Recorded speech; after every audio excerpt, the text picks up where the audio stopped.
കഴിഞ്ഞ 4 വർഷത്തോളമായി തൃശ്ശൂരിന്റെ സാംസ്കാരിക മണ്ഡലത്തിൽ ഉജ്ജ്വലമായ പ്രവർത്തനങ്ങൾ സംഘടിപ്പിച്ച് ശ്രദ്ധേയമായ പ്രസ്ഥാനമാണ് തൃശ്ശൂർ ലിറ്റററി ഫോറം.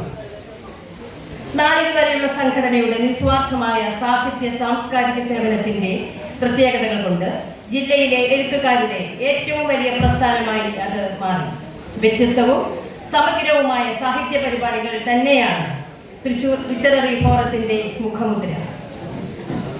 പ്രസാധക രംഗത്ത് ഇതിനോടകം ചുവടുറപ്പിച്ച ഹോൺബിൽ പബ്ലിക്കേഷൻസിന്റെ നേതൃത്വത്തിലാണ് ലിറ്റററി ഫോറം പരിപാടികൾ സംഘടിപ്പിക്കപ്പെടുന്നത്. അക്ഷരീയം സാംസ്കാരിക സമ്മേളനം 2025 പ്രൗഢഗംഭീരമായ ചടങ്ങുകൾ നമ്മൾ ആരംഭിക്കുകയാണ്. ആദ്യമായി വന്ദനഗാനം ആരംഭിക്കുന്നതിനായി അനിത വർമ്മ.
അടുത്തതായി ഈ യോഗത്തിന്റെ അധ്യക്ഷത വഹിക്കുന്ന ആദരണീയനായ ശ്രീ കെ ഉണ്ണികൃഷ്ണൻ അവരുടെ സ്നേഹപൂർവ്വം വേദിയിലേക്ക് ക്ഷണിക്കുന്നു.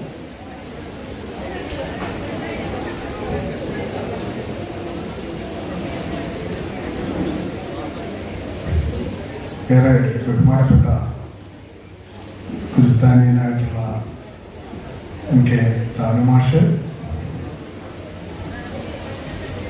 ഗുരുനാഥനും പ്രിയകരനുമായ വൈശാഖൻ മാഷ്, പ്രിയപ്പെട്ട സാഹിതിയുടെ സഹയാത്രികരായിട്ടുള്ള doctor P V Krishnan Nair, K Raghunathan, Ashokan Cheruvil, നമ്മുടെ രക്ഷാധികാരി കൂടിയായിട്ടുള്ള doctor S K Vasanthan, hornbill പബ്ലിക്കേഷൻ്റെ ചീഫ് എഡിറ്ററും അധ്യാപകനുമായിരുന്ന ഡോക്ടർ പള്ളിപ്പുറം മുരളി, ഇന്നത്തെ ദിവസത്തെ അക്ഷരീയത്തെ ഏറ്റവും ധന്യമാക്കുന്ന നമ്മുടെ പുരസ്കാര ജേതാക്കളുടെ സാന്നിധ്യം, പുരസ്കാര ജേതാക്കളായിട്ടുള്ള ഡോക്ടർ ജെ പ്രമീള ദേവി, ശ്രീമതി ജോളി ചിറയത്ത്, ശ്രീ ശ്രീകാന്ത് കോട്ടയ്ക്കൽ, ശ്രീ മോഹൻദാസ് പാറപ്പുറം,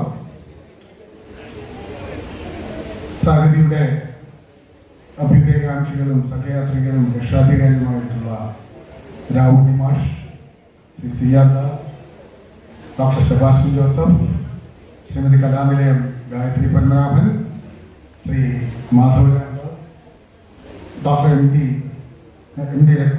ടീച്ചർ, സാഹിതിയുടെ ചെയർപേഴ്സൺ ഡോക്ടർ സരസ്വതി ബാലകൃഷ്ണൻ, വേദി ഉപവിഷ്ടരായിട്ടുള്ള ഏറ്റവും പ്രിയങ്കരായിട്ടുള്ള സ്നേഹനിധികളായിട്ടുള്ള മറ്റു എഴുത്തുകാർ, സദത്തിൽ എനിക്ക് അഭിമുഖമായിട്ട് എല്ലാവരും ഏറെ പരിചിതരാണ്. എല്ലാ മുഖങ്ങളും സാഹിത്യ ലോകത്ത് അറിയപ്പെടുന്നവരാണ്. അതുകൊണ്ട് ഞാൻ പേരെടുത്ത് പറയുന്നില്ല. എല്ലാവർക്കും എൻ്റെ വിനീതമായ നമസ്കാരം. തൃശ്ശൂർ ലിറ്റററി ഫോറത്തിൻ്റെ സാഹിതിയുടെയും നേതൃത്വത്തിൽ സംഘടിപ്പിക്കുന്ന അക്ഷരീയം എന്ന ഈ സാംസ്കാരിക സംഗമത്തിന് ഇന്ന് 5ാം വയസ്സ് പൂർത്തിയാക്കുകയാണ്.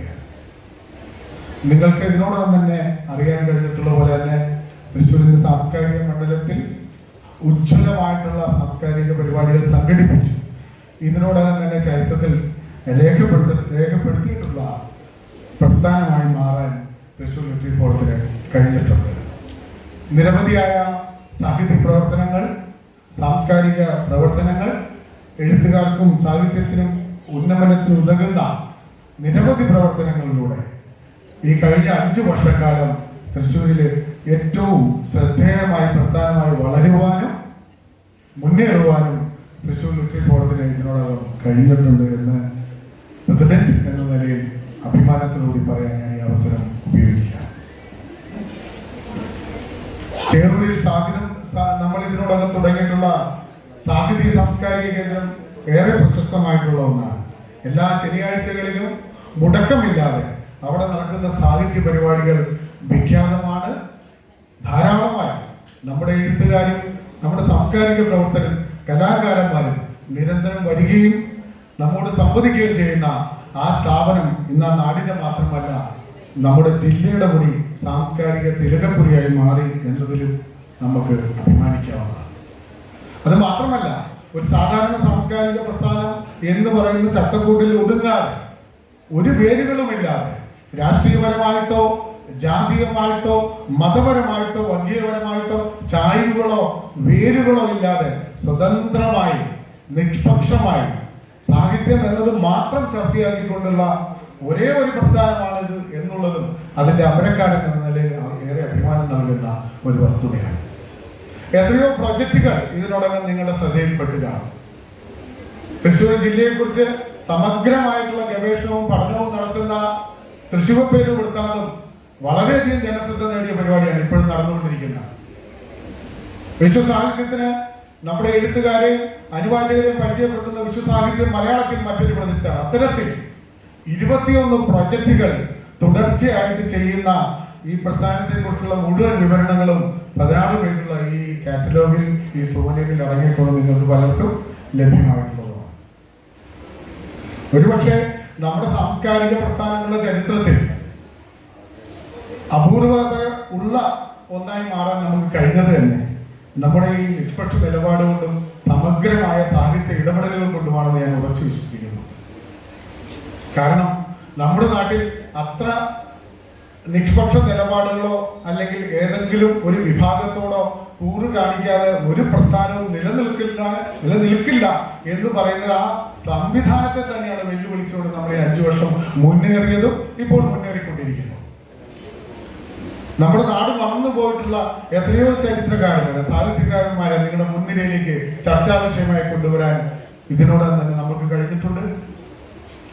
തൃശ്ശൂരിനെ സാംസ്കാരിക തലസ്ഥാനമാക്കുന്നതിൽ ഏറ്റവും വ്യക്തമായ പങ്ക് വഹിച്ചിട്ടുള്ള അതിന്റെ ഊടും പാവുന്ന ഈ അടിത്തറ കെട്ടിപ്പോക്കിയിട്ടുള്ള രാമവർമ്മ അപ്പൻ തമ്പുരാൻ ഒരുപക്ഷെ നമ്മളിൽ പലർക്കും അജ്ഞാതനായ ഒരാളായിട്ട് ഇപ്പോഴും അകന്നു നിൽക്കുന്നവരാണ്, നമ്മൾ മറന്നുപോയവരാണ്. ആ അപ്പൻ തമ്പുരാനെ കുറിച്ച് ബൃഹത്തായ ഒരു പ്രൊജക്ട് തന്നെ തൃശ്ശൂർ ലിറ്റററി ഫോറം മുന്നോട്ട് വയ്ക്കുകയുണ്ടായി. അപ്പൻ തമ്പുരാൻ പഠന ഗവേഷണ സമിതി എന്നുള്ള പേര്. നമ്മൾ ചലിക്കുന്നു, സാംസ്കാരിക രംഗത്ത് ചലനങ്ങൾ സൃഷ്ടിക്കുന്നു, മുന്നേറ്റം ഉണ്ടാക്കുന്നു എന്നതിനുപരി പലരെയും ചലിപ്പിക്കുവാൻ കഴിയുന്നു എന്നുള്ളതും വലിയ നേട്ടമായിട്ട് ഈ അവസരത്തിൽ കാണേണ്ടതാണ്. അതിന്റെ പൂർണ്ണമായ വിവരങ്ങളിലേക്കും റിപ്പോർട്ടിങ്ങിലേക്കൊന്നും ഈ തിരക്കേറിയ അവസരത്തിൽ ഞാൻ കടക്കുന്നില്ല. അത് ഈ ലഘുലേഖയിൽ കൃത്യമായി രേഖപ്പെടുത്തിയിട്ടുണ്ട്, നിങ്ങൾക്ക് വായിക്കാവുന്നതാണ്.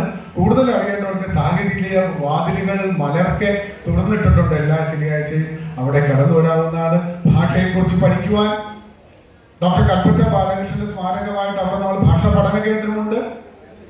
വായിക്കുവാനും അറിയാനും അവിടെ ഒരു കെ.പി. ബാലേന്ദ്രൻ സാറിന്റെ പേരിൽ കോൺവിൽ പബ്ലിക്കേഷന്റെ ഡയറക്ടറും എന്റെ ഏറ്റവും അടുത്ത സുഹൃത്തുമായിരുന്ന കെ.പി. ബാലേന്ദ്രൻ സാറിന്റെ സ്മരണയ്ക്കായിട്ടുള്ള ഒരു ഗ്രന്ഥശാല അവിടെയുണ്ട്. നിരന്തരമായി പരിപാടി നടക്കുന്ന അക്ഷര ടീച്ചറുടെ സ്മാരകമായിട്ടുള്ള ഒരു ഹാളുണ്ട്.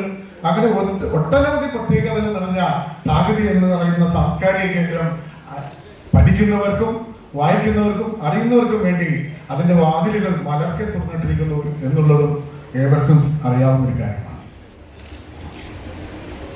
ആ പ്രസ്ഥാനത്തിന്റെ 5ാം വാർഷിക ദിനമാണ് ഇന്ന്. ഇതൊരു വാർഷിക ആഘോഷമായിട്ട് നിസ്സാരമായിട്ട് ചുരുക്കിക്കൊണ്ടു പോകാനാണ്. അതൊരു സാംസ്കാരിക സംഗമം എന്നുള്ള പേരിൽ അത്രമാത്രം ചുരുക്കാനും തയ്യാറാകാതെ ഒരുപാട് പരിപാടികൾ കോർത്തിണക്കിക്കൊണ്ട് നടത്തുന്ന ഒരു ബൃഹത്തായ പരിപാടിയാണ് ഈ അക്ഷരീയം എല്ലാ വർഷവും.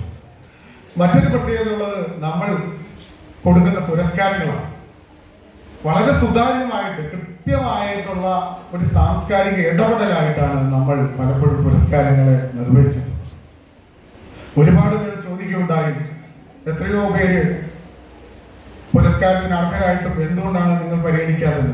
നമ്മൾ അതിന് ആദ്യം വെച്ചിരിക്കുന്ന മാനദണ്ഡം തന്നെ അക്കാദമി പുരസ്കാരം കിട്ടിയവരെ പരിഗണിക്കുന്നില്ല എന്നുള്ളതാണ്. വളരെ വിമർശനാത്മകമായിട്ടുള്ള ഒരു തീരുമാനം ഉറക്കെ പ്രഖ്യാപിക്കാൻ ഒരുപക്ഷെ നമ്മുടെ തൃശ്ശൂർ ലിറ്റററി ഫോറം സംഘടനയ്ക്കല്ലാതെ മറ്റൊരു കഴിയില്ല. കാരണം അക്കാദമി പുരസ്കാരം കിട്ടിയവരുടെ പുസ്തകങ്ങളോ എഴുത്തോ മോശമായിട്ടോ അല്ല. അക്കാദമി പോലുള്ള ഒരു സംവിധാനം അവരെ അംഗീകരിച്ചപ്പോൾ അതൊന്നും കിട്ടാതെ അംഗീകരിക്കപ്പെടാതെ ഒരുപക്ഷെ അതിൽ ഉന്നതരായിട്ടുള്ള അല്ലെങ്കിൽ അതിന് താരതമ്യപ്പെടുത്താവുന്ന രീതിയിലുള്ള എത്രയോ എഴുത്തുകൾ നമുക്ക് മുന്നിലുണ്ട്. അവരെ നമ്മൾ കാണാതെ പോകരുതല്ലോ. അവരെ ആ സംവിധാനങ്ങളുടെ മുന്നിലേക്ക് ചൂണ്ടിക്കാണിക്കുക എന്ന് പറയുന്ന സാംസ്കാരിക ഇടപെടലാണ് ഈ പുരസ്കാരങ്ങളിലൂടെ നമ്മൾ കാണിക്കുന്നത്. ഇന്ന് നടക്കുന്ന പുരസ്കാര സമർപ്പണവും അത്തരത്തിൽ തന്നെ നമുക്ക് കാണാവുന്നതാണ്. ഒട്ടും മോശക്കാരല്ല. മലയാള സാഹിത്യത്തിൽ വ്യക്തമായ രീതിയിൽ അവരുടെ പേര് രേഖപ്പെടുത്തിയിട്ടുള്ള ഉന്നതരായിട്ടുള്ള എഴുത്തുകാരാണ്. ഏതെങ്കിലും സംവിധാനങ്ങളോ അല്ലെങ്കിൽ കിട്ടേണ്ടതായിട്ടുള്ളതോ കിട്ടാതെ പോകുമ്പോൾ അല്ലെങ്കിൽ അംഗീകരിക്കപ്പെടാതെ പോകുമ്പോൾ ആ സംവിധാനങ്ങൾ മുന്നിലേക്ക് ഞങ്ങൾ അവരുടെ പേര് ചൂണ്ടിക്കാണിക്കുകയാണ്. ഇതാ ഇവരുണ്ട്, ഇവരെ കൂടി കണ്ടിട്ട് പോകൂ എന്ന്. ആ ഇടപെടലാണ് ഈ പുരസ്കാരത്തിലൂടെയൊക്കെ തൃശ്ശൂർ ലിറ്റററി ഫോറം വിഭാവന ചെയ്യുന്നത് എന്നുള്ളതാണ് വസ്തുത. അല്ലാതെ അവാർഡ് കിട്ടിയവർക്ക് ഇനി കിട്ടണത് കൊണ്ട് യോഗ്യതയില്ലാത്തത് കൊണ്ട് ഒന്നുമല്ല. ഉന്നതരായ എഴുത്തുകാർ തന്നെയാണ് അവർ. അത്തരത്തിൽ ഈ വർഷം നമ്മൾ തെരഞ്ഞെടുത്തത്, അതും ഈ അവാർഡുകൾ കൊടുക്കുന്നത് തന്നെ എത്രയോ മഹാന്മാരായ ആൾക്കാരുടെ പേരുള്ള പുരസ്കാരങ്ങളാണ്. യൂസഫ് അലി കേച്ചേരി സാഹിത്യ അക്കാദമിയുടെ പ്രസിഡന്റ് കൂടിയായിട്ടുള്ള എല്ലാവർക്കും അറിയാവുന്നതാണ്, ഞാൻ വിശദമായി പറയുന്നില്ല.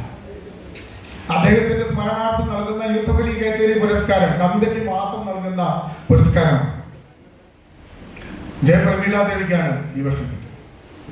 പ്രമീലാദേവിയുടെ കവിതകൾ എന്ന പേരിൽ ഏറെ ചർച്ച ചെയ്യപ്പെട്ട മാതൃഭൂമി ബുക്സ് പ്രസിദ്ധീകരിച്ച പുസ്തകത്തിനാണ് ഈ വർഷത്തെ യൂസഫ് അലി കേച്ചേരി പുരസ്കാരം. അതുപോലെ ഈ വർഷമാണ് നമ്മൾ ആരംഭിച്ചിരിക്കുന്ന CP പോൾ ചുങ്കത്ത് സ്മാരക പുരസ്കാരം. പലരും മുമ്പത്ത് വിരൽ വെച്ചു. ചുങ്കത്ത് എന്ന് പറയുന്ന ഒരു ജുവനറി ഗ്രൂപ്പിന്റെ അല്ലെങ്കിൽ വ്യവസായിക സ്ഥാപനത്തിന്റെ തലപ്പത്തിരിക്കുന്ന ഒരാളുടെ പേരിൽ എന്തിന് ഒരു സാംസ്കാരിക സംഘടനയ്ക്ക് അവാർഡ് കൊടുക്കുന്നു? പക്ഷേ നമ്മളൊരു ബിസിനസ്സുകാരൻ മാത്രമായിട്ട്, ഒരു കച്ചവടക്കാരൻ മാത്രമായിട്ട് കരുതുന്ന CP പോൾ ചുങ്കത്ത് നല്ലൊരു എഴുത്തുകാരൻ കൂടിയാണ്, നല്ലൊരു സാംസ്കാരിക പ്രവർത്തനം കൂടിയാണ്. പക്ഷെ അദ്ദേഹം മരിക്കുന്നത് വരെ അത് കണ്ടെത്താനോ മനസ്സിലാക്കാനോ നമ്മുടെ സാഹിത്യ ലോകത്തിന് കഴിഞ്ഞിട്ടില്ല എന്നുള്ളത് അദ്ദേഹത്തിന്റെ അല്ല, നമ്മുടെയാണ് പരാജയം എന്നാണ് ഞാൻ മനസ്സിലാക്കുന്നത്. തൃശ്ശൂർ ജില്ലയുടെ തലനാമ ചരിത്രം എന്ന് പറയുന്ന 5 പുസ്തകങ്ങൾ അദ്ദേഹത്തിന്റെ ആയുണ്ട്. മരണശേഷം എന്നെ ഏൽപ്പിച്ചിട്ടാണ് അദ്ദേഹം കടന്നുപോയത്. അത് കഥകളുടെ ഒരു കളക്ഷൻ, കവിതയുടെ മറ്റൊരു പുസ്തകം കൂടി അദ്ദേഹം ഇറക്കിയിട്ടുണ്ട്. അപ്പൊ ആരും ശ്രദ്ധിക്കപ്പെടാതെ, ആരും അറിയാതെ പോയ വ്യവസായ പ്രമുഖൻ എന്ന് മാത്രം മുദ്രകുത്തി മാറ്റി നിർത്തപ്പെട്ട ഒരാളുടെ സാംസ്കാരിക ജീവിതത്തിന്റെ ഒരു കഥയാണ്. അദ്ദേഹത്തിന്റെ പേരിലാണ് ഇതര വിഭാഗങ്ങൾക്കുള്ള സാഹിത്യ പുരസ്കാരം നമ്മൾ നൽകുന്നത്, CP പോൾ ചുങ്കത്ത് സ്മാരക സാഹിത്യ പുരസ്കാരം. ആ പുരസ്കാരം ഇത്തവണ ലഭിച്ചിരിക്കുന്നത് ഏറ്റവും അർഹമായ കാര്യങ്ങളിലാണ് അഭിമാനത്തോടുകൂടി തന്നെ പറയാനാണ് ഞാൻ ആഗ്രഹിക്കുന്നത്. ജോളി ചിരത്തിന്റെ നിന്ന് കത്തുന്ന കടലുകൾ നിങ്ങളിൽ ഒരുപാട് പേര് വായിച്ചിരിക്കാൻ സാധ്യതയുള്ള ഒരു പുസ്തകമാണ്, ഇല്ലെങ്കിൽ വായിക്കപ്പെടേണ്ട ഒരു പുസ്തകമാണ്. അത്രമാത്രം ജീവിതത്തിന്റെ തീക്ഷ്ണമായ അനുഭവങ്ങളിലൂടെ ഒരു സ്ത്രീയുടെ മനസ്സ് എങ്ങനെ കടന്നു പോകുന്നു എന്നുള്ള വിവരിക്കുന്ന ഇത്ര തീക്ഷ്ണതയേറിയ എഴുത്തുകൾ മലയാളത്തിൽ ഉണ്ടായിട്ടില്ല, തന്നെ തുലം കുറവാണ് എന്ന് തന്നെ പറയേണ്ടി വരും. അത്തരത്തിൽ ശ്രദ്ധേയമായ പുസ്തകം എഴുതിയ ജോളി ചിരയത്തിനാണ് ആ പുരസ്കാരം ലഭിക്കുന്നത്. അതുപോലെ നമ്മുടെ സാഹിത്യത്തിനും മാധ്യമരംഗത്തും നിറഞ്ഞു നിന്ന 2 വ്യക്തികൾക്കാണ് KP ബാലേന്ദ്രൻ സാറിന്റെ പേരുള്ള സമഗ്ര സംഭാവന പുരസ്കാരം ഈ വർഷം നമ്മൾ നൽകുന്നത്. മാതൃഭൂമി വാരാന്ത്യത്തിന്റെ എഡിറ്റർ കൂടിയായിട്ടുള്ള ശ്രീകാന്ത് കോട്ടയിൽ ഞാൻ പറയാതെ തന്നെ നിങ്ങളിൽ എല്ലാവർക്കും അറിയാവുന്നതാണ്. ധാരാളം പുസ്തകങ്ങൾ വൈജ്ഞാനിക മേഖലയിലും ജീവചരിത്ര മേഖല അടക്കം സംഭാവന തന്നിട്ടുള്ള ഒരാളാണ് ശ്രീകാന്ത് കോട്ടയിൽ. മാധ്യമരംഗത്ത് നിന്നു നിൽക്കുന്നവരാണ്. ശ്രീ മോഹൻദാസ് പാറപ്പുറമാണ് മറ്റൊരു അവാർഡ് കിട്ടിയത്. UNA-യുടെ പതിറ്റാണ്ടുകൾ തന്നെ പഴക്കമുള്ള ഒരു പത്രപ്രവർത്തകൻ, ഡൽഹി ആസ്ഥാനമായി പത്രപ്രവർത്തന രംഗത്ത് ദീർഘകാലം പ്രവർത്തിച്ച ഒരാൾ, 3-ലധികം പുസ്തകങ്ങൾ രചിച്ച ഒരാൾ, തന്റെ അനുഭവങ്ങളും പഠനങ്ങളും കണ്ടെത്തലുകളും ഒക്കെ ഒരുപാട് ചരിത്ര സംഭവങ്ങൾക്ക് സാക്ഷിയായിട്ട് നിന്നിട്ടുള്ള ഒരാൾ ഒക്കെ തന്റെ പേനയിലൂടെ എഴുതി പുസ്തകത്തിലൂടെ സഹൃദയ ലോകത്തിൽ സമർപ്പിച്ചതാണ്. ഇന്നും ഏറ്റവും സജീവമായിട്ട് നിറഞ്ഞു നിൽക്കുന്ന നിരൂപണങ്ങളും ലേഖനങ്ങളുമായിട്ട് നിരന്തരം സാഹിത്യ രംഗത്തുള്ള ഒരാളാണ് ശ്രീ മോഹൻദാസ് പാറപ്പുറം. അത്തരത്തിലുള്ള 4 പ്രതിഭകളെയാണ് ഈ അവസരത്തിൽ പുരസ്കാരം നൽകി നമ്മൾ ആദരിക്കുന്നുള്ളത് അഭിമാനത്തോടു കൂടി തന്നെ പറയേണ്ടി വരും. അത് ഈ സാംസ്കാരിക സമ്മേളനത്തിന്റെ ഏറ്റവും വലിയൊരു ഭാഗമാണ്. ഇത്രയും സമ്പന്നരായ എഴുത്തുകാരെ ഒരു വേദിയിൽ കൊണ്ടുവരികയും മഹത്തായ ഒരു സാഹിത്യ സംഗമത്തിന് വേദി ഒരുക്കാൻ കഴിയുന്നു എന്നുള്ളത് തന്നെ ഒരു ചരിത്രത്തിന്റെ അപൂർവതയായിട്ട് നിങ്ങൾക്ക് വീക്ഷിക്കാവുന്നതാണ്, കണക്കാക്കാവുന്നതാണ്. അവിടെ വെച്ച് തന്നെയാണ് ഈ പുരസ്കാര ജേതാക്കളെ നമ്മൾ ആദരിക്കുന്നത്. ഇവിടെ നിരവധി പുസ്തകങ്ങൾ ഇന്ന് പ്രസിദ്ധീകരിക്കപ്പെടുന്നുണ്ട്. നമ്മുടെ അംഗങ്ങളും അല്ലാത്തവരുമായിട്ടുള്ള ധാരാളം പേരുടെ പുസ്തകങ്ങൾ ഇന്നിവിടെ പ്രകാശനം ചെയ്യപ്പെടുന്നുണ്ട്. ആ ഒരു അവസരത്തിന് വേണ്ടിയിട്ട് സത്യത്തിലായ എഴുത്തുകാർ എത്രമാത്രം കാത്തിരുന്നു കാണുമെന്ന് നിങ്ങൾക്ക് ആലോചിക്കാം. സാനു മാഷിന്റെയും വൈശാഖ മാഷിന്റെയും വസന്തം മാഷിന്റെയും അശോകേട്ടന്റെയും ജിംസാറിന്റെയും അടക്കമുള്ള മുരളി സാറിന്റെയൊക്കെ ആ സാന്നിധ്യത്തിൽ അത്തരത്തിലൊരു പുസ്തകം പ്രകാശനം ചെയ്യാൻ അവസരം കിട്ടുന്നു എന്ന് പറയുന്നത് തന്നെ വലിയൊരു കാര്യമായിട്ടാണ് എനിക്ക് തോന്നിയിട്ടുള്ളത്. അങ്ങനെ എഴുത്തുകാർക്ക് വേണ്ടി നിരന്തരം സാഹിത്യത്തിന് വേണ്ടി അനസ്യൂതം പ്രവർത്തിച്ചു കൊണ്ടേയിരിക്കുന്ന ഒരു പ്രസ്ഥാനം എന്ന നിലയിൽ നിസ്വാർത്ഥമായിട്ട് അതിനു വേണ്ടിയിട്ട് പണിയെടുക്കുന്ന ആൾക്കാർ എന്ന നിലയിൽ അതിന്റെ മുന്നണി പോരാളി എന്ന് പറയുന്നതിലും നയിക്കുന്നതിലും എന്നോടൊപ്പമുള്ള മുഴുവൻ സംഘങ്ങൾക്കും എനിക്ക് അഭിമാനത്തോടെ ഞാൻ അഭിവാദ്യം നേരിടൊപ്പം തന്നെ ഈ പരിപാടിയുടെ ഔപചാരികമായിട്ടുള്ള ഉദ്ഘാടന കർമ്മം നിർവഹിക്കുന്നതിന് വേണ്ടിയിട്ട് നമുക്ക് ഏവർക്കും പ്രിയങ്കരനായിട്ടുള്ള നമ്മുടെ പ്രിയ ഗുരു കൂടിയായ സാനു മാഷിനെ ഞാൻ ഹൃദയപൂർവ്വം ക്ഷണിക്കുക. സ്വാഗതം ഒന്ന് വിട്ടുപോയി ക്ഷമിക്കുക. ആവേശം കൂടിയപ്പോൾ ഉദ്ഘാടനത്തിലേക്ക് കടന്നുപോയി ക്ഷമിച്ചിരിക്കുക. സ്വാഗതം ആശംസിക്കുന്നതിന് വേണ്ടിയിട്ട് തൃശ്ശൂർ ലിറ്ററി കോളേജിന്റെ treasurer കൂടിയായിട്ടുള്ള Shri P വിനോദിനെ ക്ഷണിക്കുക.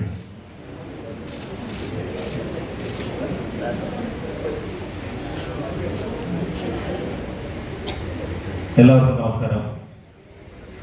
Thrissur literary forum അക്ഷരീയം 5-ാം അധ്യായം സാംസ്കാരിക സദസ്സിലേക്ക് എല്ലാവരെയും സ്വാഗതം ചെയ്യുന്നു. ഈ യോഗത്തിൻ്റെ ഉദ്ഘാടനം നിർവഹിക്കുന്ന സാനു മാഷ് പ്രത്യേകിച്ച് ഒരു പരിചയപ്പെടുത്തലിൻ്റെ ആവശ്യമില്ലാത്ത വ്യക്തിയാണ്. മലയാള സാഹിത്യ നിരൂപണ രംഗത്തും അധ്യാപന രംഗത്തും കുറഞ്ഞൊരിടവേളയിൽ രാഷ്ട്രീയത്തിലും ഇപ്പോൾ മനുഷ്യാവകാശ പ്രവർത്തനത്തിലുമൊക്കെ സജീവമായി ഇടപെടുന്ന സാനു മാഷിന്റെ സാന്നിധ്യം നെറുകയിൽ വീഴുന്നൊരു തീർത്ഥം പോലെ അനുഗ്രഹമായി ഞങ്ങൾ കരുതുന്നു. സാനു മാഷെ എത്രയും ആദരവോടെ സ്നേഹത്തോടെ സ്വാഗതം ചെയ്യുന്നു. നമ്മുടെ പ്രിയപ്പെട്ട വസന്തം മാഷ് തൃശ്ശൂർ ലിറ്റററി ഫോറത്തെ സംബന്ധിച്ചിടത്തോളവും കേരളത്തിലെ സാംസ്കാരിക ലോകത്തെ സംബന്ധിച്ചിടത്തോളം ഏറ്റവും പ്രധാനപ്പെട്ട ഒരു വ്യക്തിയാണ്. അദ്ദേഹത്തെ വളരെ സ്നേഹത്തോടെ ആദരവോടെ സ്വാഗതം ചെയ്യുന്നു. വൈശാഖൻ മാഷ് നമുക്കെല്ലാവർക്കും അറിയാം, തൃശ്ശൂർ ലിറ്റററി ഫോറത്തിന്റെ ഉപദേശക സമിതിയിലെ പ്രധാനപ്പെട്ട ഒരു വ്യക്തിയാണ്. അദ്ദേഹത്തിന്റെ സാന്നിധ്യം നമ്മുടെ മിക്കവാറും എല്ലാ പരിപാടികൾക്കും ഉണ്ടാകാറുണ്ട്. ഇപ്പോൾ അദ്ദേഹം തുഞ്ചൻ സ്മാരക ട്രസ്റ്റിന്റെ ചെയർമാൻ കൂടിയാണ്. വളരെ സ്നേഹത്തോടെ ആദരവോടെ വൈശാഖൻ മാഷെ സ്വാഗതം ചെയ്യുന്നു.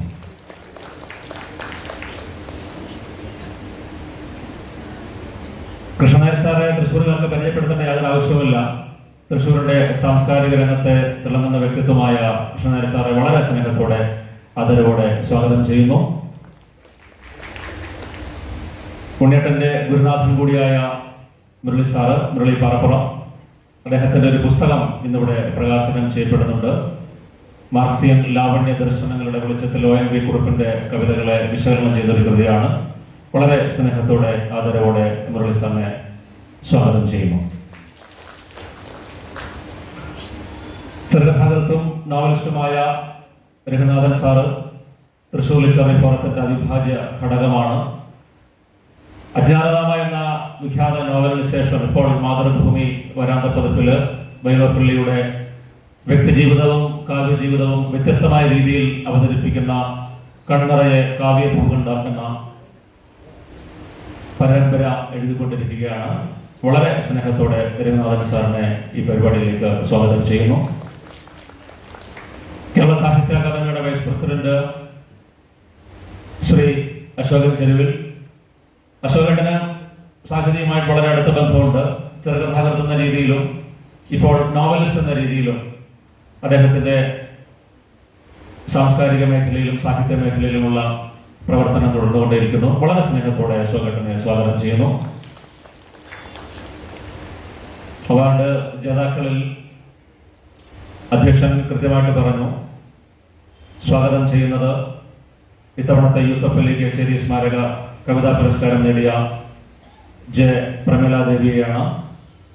ഇന്ത്യയിലും വിദേശത്തും നിരവധി സർവകലാശാലകളിലെ വിസിറ്റിംഗ് പ്രൊഫസർ കൂടിയാണ്. ഇത്രയും സ്നേഹത്തോടെ പ്രമീള ദേവിയെ സ്വാഗതം ചെയ്യുന്നു. CP പോൾ ചുങ്കത്ത് സ്മാരക പുരസ്കാരം നേടിയത് അഭിനേത്രിയും എഴുത്തുകാരിയുമായ ജോളി ചിറയത്താണ്.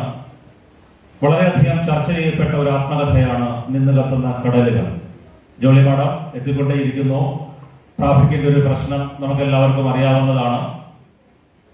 മാഡത്തിന്റെ അഭാവത്തിലും വളരെ സ്നേഹത്തോടെ ആദരവോടെ സ്വാഗതം ചെയ്യുന്നു ജോളി ചിറയത്ത്. സമഗ്ര സംഭാവനയ്ക്കുള്ള സാഹിത്യ പുരസ്കാരം നേടിയിട്ടുള്ളത് 2 പേരാണ്.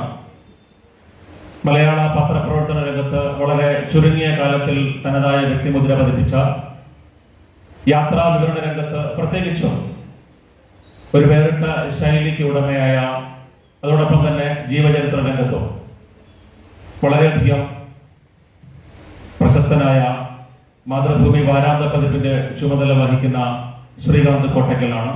അദ്ദേഹത്തെ വളരെ സ്നേഹത്തോടെ ആദരവോടെ സ്വാഗതം ചെയ്യുന്നു.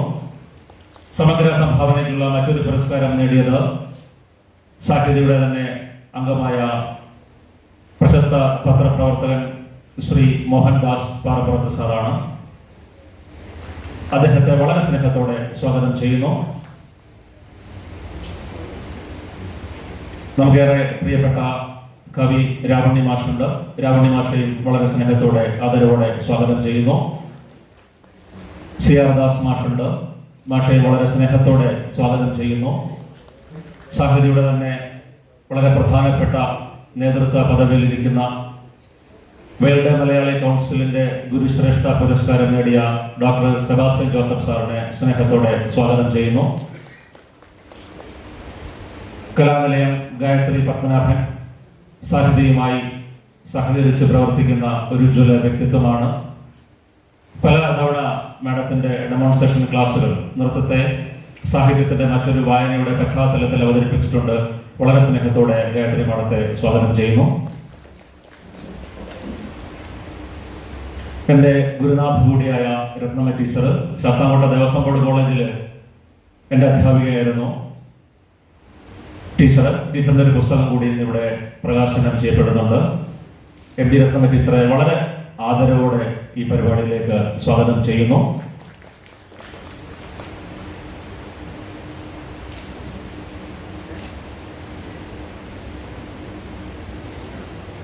ഹോൺബിൽ പബ്ലിക്കേഷൻസിന്റെ മാനേജിംഗ് എഡിറ്ററായി വളരെ ചുരുങ്ങിയ കാലത്തിൽ ഇത്രയധികം പുസ്തകങ്ങളുടെ ഒരു പ്രകാശനം നിർവഹിക്കാൻ പര്യാപ്തമായ വിധത്തിലേക്ക് എത്തിച്ചത് മാനേജിംഗ് എഡിറ്ററായ ശ്രീമതി അപർണ ബാലകൃഷ്ണനാണ്. സാഹിത്യയുടെ എല്ലാമായ the young dash dynamic managing എഡിറ്ററെ വളരെ സ്നേഹത്തോടെ സ്വാഗതം ചെയ്യുന്നു.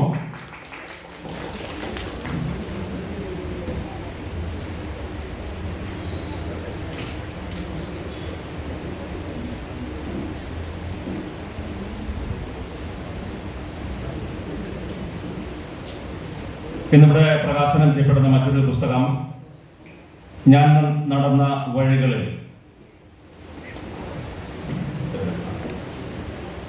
സ്വാതി പ്രസാദ്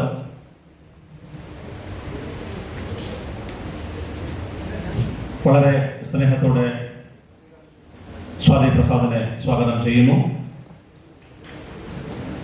മറ്റൊരു പുസ്തകം അനന്തൂസ് ഡ്രീം, ഡോക്ടർ ആനന്ദൻ എഴുതിയ പുസ്തകമാണ്. അനന്തുവിന്റെ സ്വപ്നങ്ങൾ. അത് ഇംഗ്ലീഷിലേക്ക് വിവർത്തനം ചെയ്തിട്ടുണ്ട്. ആ പതിപ്പാണ് ഇന്നിവിടെ പ്രകാശനം ചെയ്യപ്പെടുന്നത്. ഡോക്ടർ ആനന്ദനെ വളരെ സ്നേഹത്തോടെ ആദരവോടെ സ്വാഗതം ചെയ്യുന്നു. ഇന്ദുകല എന്ന നോവലിന്റെ പ്രകാശന കർമ്മം ഇവിടെ നിർവഹിക്കപ്പെടുന്നുണ്ട്. നോവലിസ്റ്റായ ശ്രീ സുകുമാരൻ വി പൂങ്കുന്നം, അദ്ദേഹത്തെയും വളരെ സ്നേഹത്തോടെ സ്വാഗതം ചെയ്യുന്നു. മറ്റൊരു നോവൽ കട്ടൻ കാപ്പിയിൽ VF ബാബു എഴുതിയ നോവലാണ്. വളരെ സ്നേഹത്തോടെ ശ്രീ VF ബാബുവിനെ സ്വാഗതം ചെയ്യുന്നു.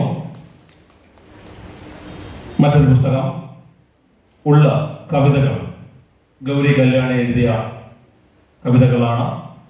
ഗൗരി കല്യാണിയെ വളരെ സ്നേഹത്തോടെ സ്വാഗതം ചെയ്യുന്നു. പ്രിയപ്പെട്ട ജയരാജേട്ടൻ മലയാളിക്ക് ആമുഖം ആവശ്യമില്ലാത്തൊരു സകലകലാ വല്ലഭനാണ്. വളരെ സ്നേഹത്തോടെ ആദരവോടെ ജനാധിപത്യയുടെ പരിപാടിയിലേക്ക് സ്വാഗതം ചെയ്യുന്നു.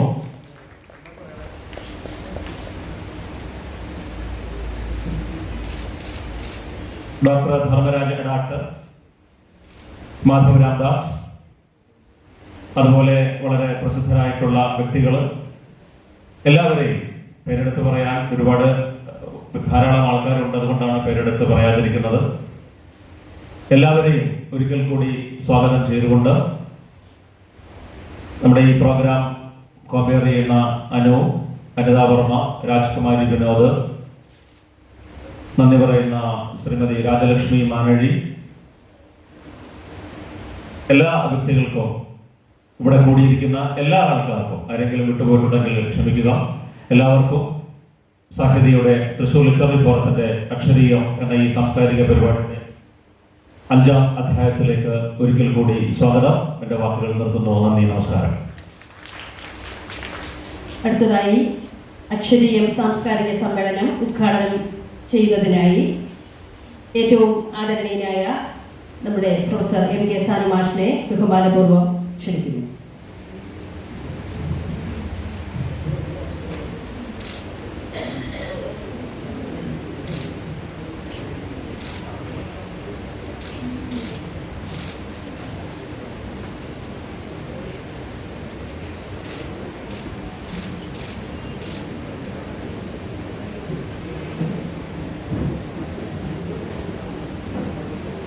എല്ലാവർക്കും നമസ്കാരം. ഈ സമ്മേളനത്തിൽ കൽപ്പറ്റ ബാലകൃഷ്ണൻ സ്മാരകമായിട്ടുള്ള അവാർഡാണ് പ്രധാനം എന്ന് ഞാൻ വിചാരിക്കുന്നു. എനിക്ക് നിശ്ചയമില്ല. കൽപ്പറ്റ ബാലകൃഷ്ണൻ അദ്ദേഹത്തിൻ്റെ സഹധർമ്മിണി സരസ്വതി മഹാരാജാസ് കോളേജിൽ പഠിച്ചിരുന്നവരാണ്. എൻ്റെ അടുത്തിരിക്കുന്ന doctor P V Krishnan Nair, Vaisakhan, വിശാഖിൻ്റെ പേര് മറ്റെന്തോമാണ് മറന്നുപോയി, വസന്തൻ, ഇവരും അവിടെ പഠിച്ചിരുന്നവരാണ്. അങ്ങനെ പലരുടെയും സഹകരണമുണ്ട് എന്നതുകൊണ്ടാണ് എറണാകുളത്ത് നിന്ന് 98ാം വയസ്സുകാരനായി ഞാൻ ഇവിടെ എത്തിയത്. ഇന്ന് റോഡിൽ ഭയങ്കരമായ തിരക്കായിരുന്നു. 4 മണിക്കൂറിലധികം സമയം അവിടെ എത്താനെടുത്തു. ഞാനിതെല്ലാം പറയുന്നത് എനിക്ക് വേഗത്തിൽ വീട്ടിൽ പോയേണ്ടതുണ്ട്. മരുന്ന് ധാരാളം കഴിക്കണം. ഒരു വീട് ഗുളിക പിള്ളേർ മിഠായി കഴിക്കുന്നത് പോലെ ഞാൻ കഴിക്കുന്നുണ്ട്. അതുകൊണ്ടാണ് പോയാൽ നിങ്ങൾ അതിന് മാപ്പ് തരണം മൊത്തത്തിൽ വിചാരിക്കരുത് വരാൻ വേണ്ടിയാണ്. സാഹിതി എന്ന സംഘടനയെക്കുറിച്ച് ഉണ്ണികൃഷ്ണൻ ഇവിടെ വളരെ വാചാലമായി സംസാരിച്ചു. സാഹിത്യ സംഘടനകൾ എറണാകുളം ഭാഗത്ത് 5 എനിക്കറിയാം. ഓരോന്നിനും പ്രസിഡന്റ്, ഓരോന്നിനും സെക്രട്ടറി, ഭാരവാഹികളുണ്ട്. പഴയ ഒരു സാഹിത്യ സംഘടനയുടെ സാഹിത്യ പരിഷത്താണ്. അവിടെ 4 തിരഞ്ഞെടുപ്പ് നടക്കുകയാണ് പുതിയ ഭാരവാഹികൾ. അത് നമ്മുടെ ഡോക്ടർ കൃഷ്ണൻ നായരോടൊപ്പം ഞാനും എനിക്കൊരു ഓണററി മെമ്പർഷിപ്പ് തന്നു.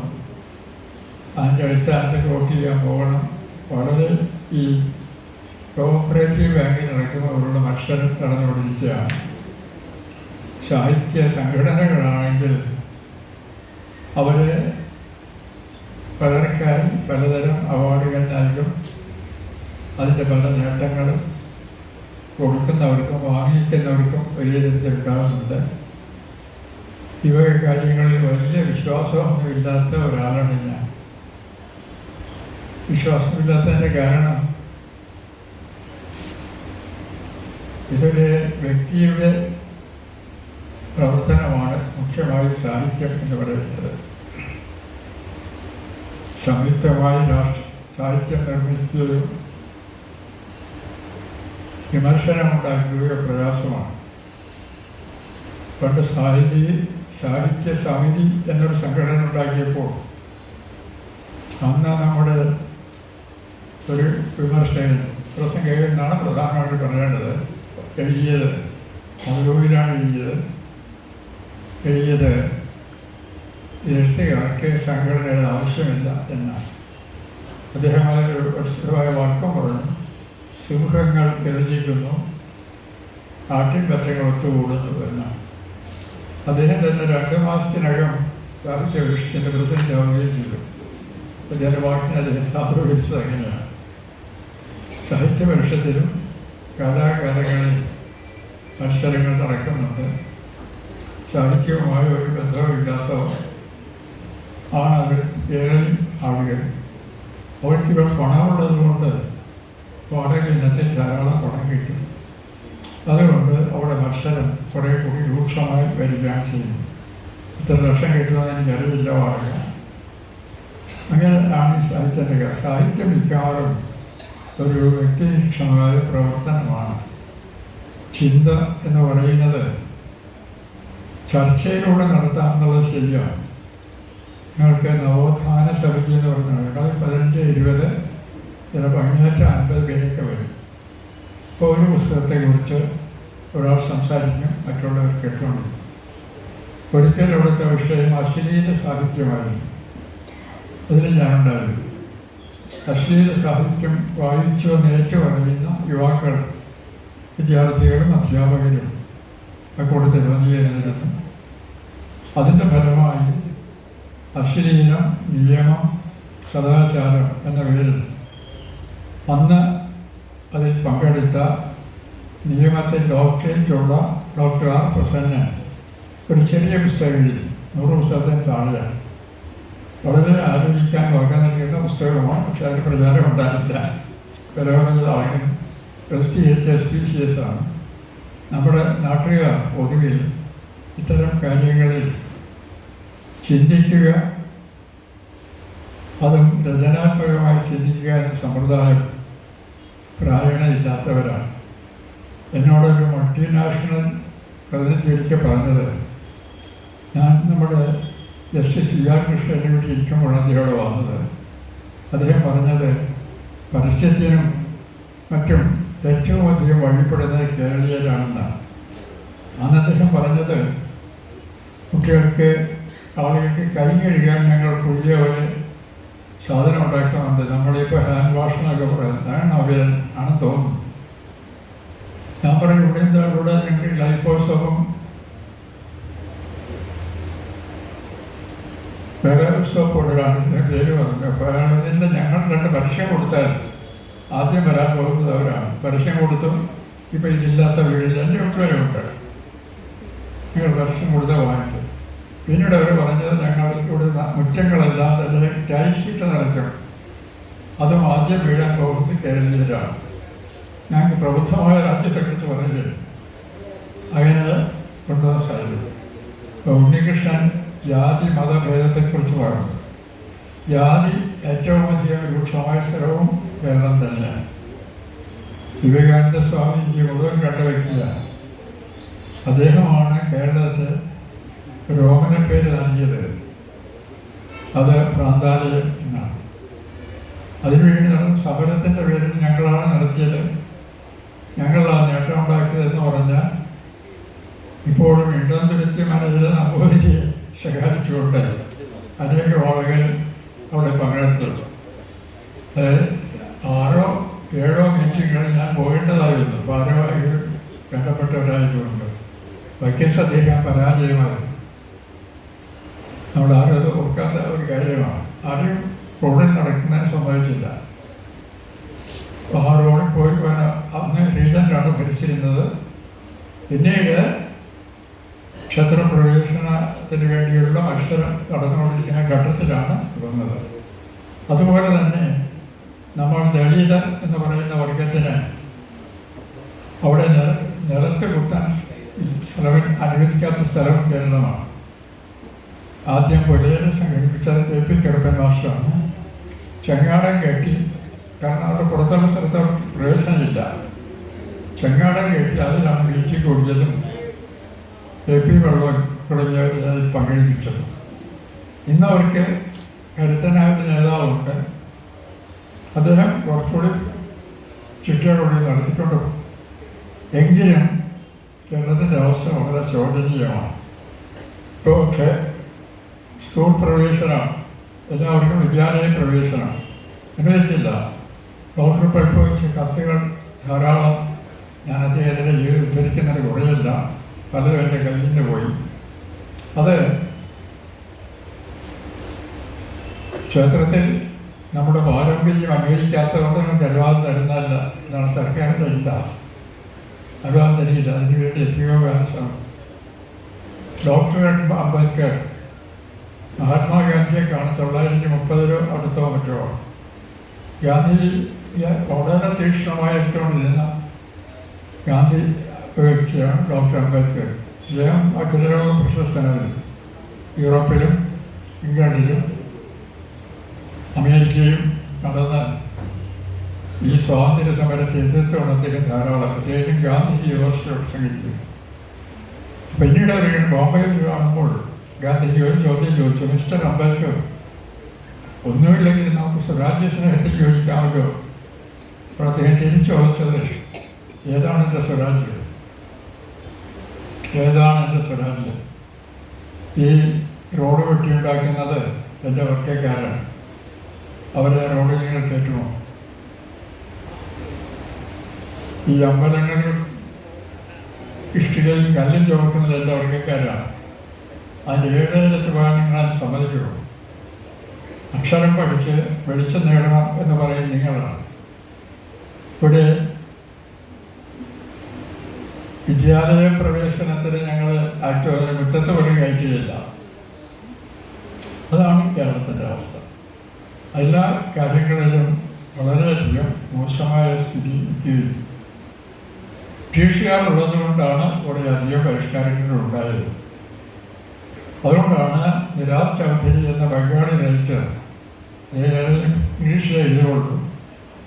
അദ്ദേഹത്തിൻ്റെ autobiography of an unknown Indian എന്നുള്ളതിൽ സമർപ്പിച്ചിരിക്കുന്നത് ബ്രിട്ടീഷ് സാമ്രാജ്യം, ടു ദ ബ്രിട്ടീഷ് എംപയർ എന്നാണ്. സാമ്രാജ്യം, ബ്രിട്ടീഷ് രാജ്യമല്ല. അതാണ് ഇന്ത്യയെ ഇത്തരത്തിലാക്കിയത്. സതി സമ്പ്രദായം അവസാനിപ്പിച്ചാലും സതി സമ്പ്രദായം അവസാനിപ്പിച്ചാലും ഏതെങ്കിലും കിഴവനൊരു സ്ത്രീയെ കല്യാണം കഴിക്കും, അയാൾ മരിക്കുമ്പോഴുള്ള ചിതയിൽ ഇവിടെ പിടിച്ച് കെട്ടിയിട്ട് അയാളൊപ്പം ധരിപ്പി കത്തിക്കുകയാണ് ചെയ്യുന്നത്. ശിശുക്കൾ വിവാഹം നിർത്തലാക്കിയത് ബ്രിട്ടീഷുകാരാണ്. അതുപോലെ തന്നെ മറ്റേ മാറി മറയ്ക്കാൻ അവകാശം കൊടുത്താൽ മേൽമുണ്ട് പ്രക്ഷോഭണം തിരുവിതാംകൂറിൻ്റെ തെക്കേറ്റത്തിനതാണെന്ന് ചോദിച്ചു. അത് ഗവൺമെൻറ് ഒരു തരത്തിൽ അനുവദിക്കാതെ വന്നപ്പോൾ ഗവർണർ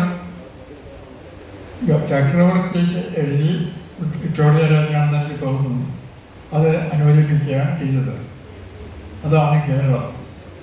അങ്ങനെ പല നിലകളിലും വളരെ പിന്നോട്ട് നിൽക്കുന്ന കേരളത്തിന് മുന്നോട്ട് പോകാൻ എം ഗോവിന്ദൻ പറഞ്ഞതുപോലെ ചിന്തിക്കാനുള്ള വാസന കൂടിയെടുക്കണം. സംഘടനകൾ ചിന്തിക്കാറില്ല. എനിക്ക് ആ മഹത്കാരിയുടെ പ്രസംഗം, ഈ സീസറിനെ കൊന്നവരെയെല്ലാം ഓണറബിൾ എന്നാണ് പറയുന്നത്. ഞാൻ ഓണറബിൾ മാൻ പറഞ്ഞു വന്നതിന് ശേഷം അവർ മഹത്കാരിയുടെ വളരെ അൽക്കാര്യത്തിൻ്റെ ഒരു കൂട്ടം അവസാനം അദ്ദേഹത്തിൻ്റെ ചില ആരോപണങ്ങൾ വളരെ തന്ത്രപൂർവ്വം അദ്ദേഹം ചെയ്യുന്നുണ്ട്. ഇത് കഴിഞ്ഞപ്പോൾ ഭ്രാന്തന്മാരായി ഓടുകയാണ്. ഒരുത്തരം കയ്യിൽ പിടികിട്ടുകയാണ്. ഇവനാണ് കോൺസ്പിറേറ്റീവ്സിൽ ഒരുത്തൻ അവൻ്റെ പേര് എന്താണെന്ന് ചോദിച്ചു. സിന്ന. അവനാണ് കോൺസ്പിറേറ്റീവ്സിൻ്റെ കൂട്ടത്തിൽ ഒരാൾ. അയ്യോ, ഞാൻ ആ സിന്നയല്ല, ഞാൻ കവിയായ സിന്നയാണ്. കൊല്ലവനെ കവിത എഴുതിയതിൻ്റെ പേരിൽ കൊട്ട കവിത എഴുതിയ കൊല്ലുകയാണ് ചെയ്യുന്നത്.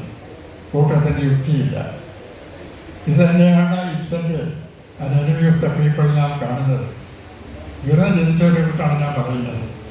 അതുകൊണ്ട് നമുക്ക് ചെറിയ ചെറിയ സംഘങ്ങൾ വ്യക്തിക്ക് അവൻ്റെ രീതിയിൽ എഴുതാനും അവൻ്റെ ദർശനം ആവിഷ്കരിക്കാനും അവസരം നൽകുന്ന ഒരു ഏർപ്പാടാണ് അഭികാമ്യം എന്ന് ഞാൻ പറയുന്നത്. ഇപ്പോൾ പുസ്തകരചനകളാണെങ്കിൽ എറണാകുളത്ത് 3 പോലീസ് കമ്മീഷണർമാർ അഡ്വൈസ് എഴുതിയിട്ടുണ്ട്. 3 പേരും അവതാരിക പണ്ടുകാലത്ത് അറിയുന്നവരാണ്. തറവാടുകളൊക്കെ ബന്ധം വെച്ചുകൊണ്ട് എൻ്റെ അടുത്താണ് കൊണ്ടുവന്നത്. എന്നതിന് മംഗളോത്തരം വരെ എഴുതി കൊടുക്കും. അവതാരം ഇപ്പോൾ മംഗളോത്തരാക്കാതെ നിങ്ങൾക്ക് നിവൃത്തിയില്ലാതെ അറിഞ്ഞുകൊണ്ട് ഒരു ദിവസം ഒരു പുസ്തകത്തെക്കുറിച്ച് ഇന്നത്തെ ചടങ്ങുകളിൽ ഞാൻ വളരെ സന്തുഷ്ടനാണ്. ഒന്ന് കാവ്യപാരായണം, അത്രയും അർത്ഥസ്ഫുടതയോടുകൂടി കവിയുടെ പ്രത്യേകത നൃത്തം അതെങ്ങനെയൊക്കെ ആലോചിച്ചാണ് പറഞ്ഞത്. അത്യധികം വിജ്ഞാനപ്രദമാണ്. കരുണ 5 പാട്ടാണ്. ചെയ്തോ എന്ന് പറയുന്ന വൃത്തമെടുത്ത് അത്യാവശ്യം ദാരുണമായ ഒരു ജീവിതം അവതരിപ്പിച്ചത് ഒരു പ്രത്യേക സാഹസിക ബുദ്ധിയാണ് അദ്ദേഹം ചൂണ്ടിക്കാണിച്ചത്. വാസ്തവമാണ്. എന്ന് മാത്രമല്ല, അത് ദേശീയ പ്രണയിയാക്കി മാറ്റിയത് ദേശീയ മാനിയാക്കി മാറ്റിയിട്ടുണ്ട്. അടുത്ത കാലത്ത് തരംതം ചെയ്ത സാർത്രയുടെ ഒരു നാടകത്തിൻ്റെ പേര് റെസ്പെക്റ്റബിൾ പ്രോസ്റ്റിറ്റ്യൂട്ട് എന്നാണ്. റെസ്പെക്റ്റബിൾ പ്രോസ്റ്റിറ്റ്യൂട്ട് ഒരു തീവണ്ടി അമേരിക്കൻ തീവണ്ടിക്കകത്ത് വെച്ച് കുറേ പേര് തന്നെ കൊന്നു. കൊന്നപ്പോൾ ആ കൂട്ടത്തിൽ ഇവിടെ ഉണ്ടായിരുന്നു. ഇവിടെ ചെയ്തില്ല. കൊന്നതിന് ശേഷം അവർ സെനറ്റർമാരുടെ മക്കളാണ് അമേരിക്കയിൽ. അവർ ചെയ്യുന്നത് ഇത് അവിടെ ഇരിക്കുന്ന വേറെ നീക്കികളും ഉപയോഗിച്ച് അവനെ കളയുന്നതാണ്. പക്ഷെ പോലീസ് ചോദിക്കുമ്പോൾ സത്യം പറയാനുകൾ മാത്രമേ ഉണ്ടാവുള്ളൂ. ആര് ദേശീയാവൃത്തി സംബന്ധിച്ചാണ് റെസ്പെക്റ്റബിൾ പ്രോസ്റ്റിറ്റ്യൂട്ട്. അപ്പോൾ ആ തരത്തിലൊരു വീക്ഷണം പല നിലകളിൽ നാം അംഗീകരിക്കേണ്ടത് ആവശ്യമാണ്. നമ്മുടെ ഇവിടെ തന്നെ എല്ലാവർക്കും സ്കൂൾ വിദ്യാലയ പ്രവേശനം അനുവദിച്ചപ്പോൾ കാറൽ മാർക്സിനെ പറ്റിയ പുസ്തകം എഴുതിയ പേരാമർശമുള്ള സ്വദേശാഭിമാനി അതിൽപ്പറ്റി എഴുതിയത് ഏറെക്കാലം അക്ഷരങ്ങളിൽ കൃഷി ചെയ്തവരെയും ഏറെക്കാലം പാടത്തെ കൃഷി ചെയ്തവരെയും പാടത്തെ വായനയിലും ഒരുമിച്ചിരുത്തി പഠിപ്പിക്കുന്നത് പോത്തിനെയും ആനയെ കാളയെയും ഒരുമിച്ചിരുത്തി കിട്ടുന്നത് പോലെയാണെന്നാണ്. തീരദേശാഭിമാനിയുടെ വാക്യം അതാണ്. എൻ്റെ കയ്യിലൊക്കെ പുസ്തകമുണ്ട്. അദ്ദേഹം മന്ത്രിയെ കുറ്റം പറയുന്നത്, ദിവാനെ കുറ്റം പറയുന്നത് ദിവാൻ്റെ മുമ്പിൽ കൂടി നല്ല വസ്ത്രം ധരിച്ച് പെണ്ണുങ്ങൾക്ക് പോകാൻ പറ്റിയില്ലെന്നാണ്. അധികാരം ഉള്ള സ്ഥലത്ത് പെണ്ണുങ്ങൾ കൂടും. എല്ലാ നാട്ടിലും പതിവുള്ള ഒരു സംഘം തന്നെയാണത്. അപ്പോൾ ദൈവത്തിന് തന്നെ ചെയ്യുന്ന പണിയതല്ലേ. വിശ്വാമിത്രൻ തപസ് ചെയ്ത് സ്വർഗത്തിൽ ചെല്ലുന്നതിന് ദേവതുല്യനാകുന്ന ഭയന്ന് എവിടെ ഇരുപത്തമയുടെ മറ്റവിടെ ചേർത്ത് അധ്യയനം ചെയ്യുന്നത്. ഇതെല്ലാം നാം സ്വയം പരിശോധിച്ചുകൊണ്ട് ചെറിയ ചെറിയ ഗ്രൂപ്പുകളായി തിരിഞ്ഞ് ചെറിയ ചെറിയ രചനാത്മകമായ ചിന്തകൾ പരസ്പരം കൈമാറുന്നതിന് ശ്രമിക്കേണ്ടതാണ്. ഗോവിന്ദൻ്റെ അന്വേഷണത്തിൻ്റെ ആരംഭത്തിൽ അദ്ദേഹം ഒരു ദൃഷ്ടാന്തങ്ങൾ പറയുന്നുണ്ട്. ഒരു ദൃഷ്ടാന്തം ഒരു വൈദിക വേല, അന്ന് വൈദികരുടെ മുറയുള്ളൂ പാശ്ചാത്യദേശത്ത്. അവർക്ക് ഒരു ദിവസം ബൈബിൾ പഠിച്ചിട്ട് വന്ന ഒരു സംശയം, ഒരു കുതിരയ്ക്ക് എത്ര വല്ലുണ്ടോ, ഒരു കുതിരയ്ക്ക് എത്ര വല്ലുണ്ട്. അവർക്ക് കുതിരയുണ്ട്, കുതിരകളുണ്ട്. അപ്പം ഇങ്ങനെ ചിന്തിച്ച പുസ്തകങ്ങൾ പരിശോധിക്കാൻ ഭക്ഷ്യകാലി ഗ്രന്ഥങ്ങൾ. അപ്പോൾ ഓരോരുത്തർ ഒരു യുവാവായ വൈദ്യൻ എഴുന്നേറ്റ് പറഞ്ഞു, നമുക്ക് നമ്മുടെ ഒരു കുതിരയെ വിളിച്ച് അതിൻ്റെ പല്ലെണ്ണിയൊക്കെ പോലെ അവരെല്ലാം കൂടെ ധിക്കാരി കൊണ്ടുവരുതാത്തവൻ ഇവനെ അവനെ അടിച്ച് പുറത്താക്കിയിട്ട് ഒരു പ്രമേയം പാസ്സാക്കി. വിശുദ്ധ പുസ്തകത്തിലും അനുബന്ധമായ മറ്റു പുസ്തകങ്ങളിലും ലോകത്തിലുള്ള സർവ്വസത്യങ്ങളും രേഖപ്പെടുത്തുന്നുണ്ടെങ്കിലും പശുവിന് എത്ര പല്ലുണ്ട് എന്നുള്ളത് ഇനിയും മനുഷ്യനെ അജ്ഞാതമായിരിക്കാൻ ദൈവീച്ചുള്ളത് കൊണ്ട് ഞങ്ങളതിനെ പറ്റിയോട് എഴുതുന്നില്ല എന്നാണ്. അതാണ് ആദ്യം. അപ്പോൾ ആ തരത്തിലുള്ള ഒരു രാജ്യം നമുക്ക് നമ്മുടെ പഴയ ചില ഒരു നവോത്ഥാന ഘട്ടം എന്ന് പറയുന്ന ഘട്ടത്തിൽ വന്ന ചില ആശയങ്ങളൊക്കെ വിദ്യ കൊണ്ട് പ്രബുദ്ധരാവുക എന്ന് പറഞ്ഞത് ശ്രീനാരായണ ഗുരുവാണ്. സംഘടനയോട് ശക്തരാവണം. പക്ഷേ സംഘടന വിദ്യയാൽ നിയന്ത്രിതമാവുകയും വേണം. വിദ്യ എന്ന് പറയുന്നത് വേദാന്തത്തിലെ പദമാണ് വിദ്യ. അവിദ്യയാലല്ല, വിദ്യയാൽ അത് ഉണർവോടുകൂടി ചിന്തിക്കുന്ന സംഘടനകളാണ്. ഞാൻ ഈ നിർദ്ദേശങ്ങൾ പറയുന്ന ഉപദേശമായിട്ടല്ല, അനുഭവമായിട്ടാണ്. അനുഭവം ഉണ്ടാവുന്നുണ്ടെങ്കിൽ നമുക്ക് കേരളത്തെ ഏത് പരസ്യത്തെയും പിന്തുടരുന്ന കേരളത്തിൽ എല്ലാ പരസ്യങ്ങളും കൂടെയാണ് ആരംഭിക്കുന്നത്. അംഗീകരിക്കണം. മുറ്റത്തെല്ലാം ടൈൽസ് ഇല്ലാത്ത വീട്, എൻ്റെ വീട്ടിൽ പറയുന്നുണ്ട്, എൻ്റെ മക്കൾ അത് പെട്ടെന്ന് എണീക്കേണ്ടി വരും. നമുക്ക് പറയുന്നത് ഒരു അപ്രതിരോധ്യമായ പ്രേരണയായി പരസ്യങ്ങൾ വരുന്ന ഒരു സ്ഥലമാണ്. പരസ്യം അടിസ്ഥാനപരമായി കള്ളമാണ്. സത്യത്തിന് പരസ്യം ആവശ്യമില്ല. എല്ലാം ശ്രീമാട്ടി ചെന്നാലെ ഏറ്റവും നല്ല സാരി ഇട്ടുകൊണ്ടെന്ന് എഴുതുന്നു. അതുപോലെ ഓരോ പേരുകൾ കാണുന്ന പരസ്യം മുഴുവൻ ഇതൊക്കെയാണ്.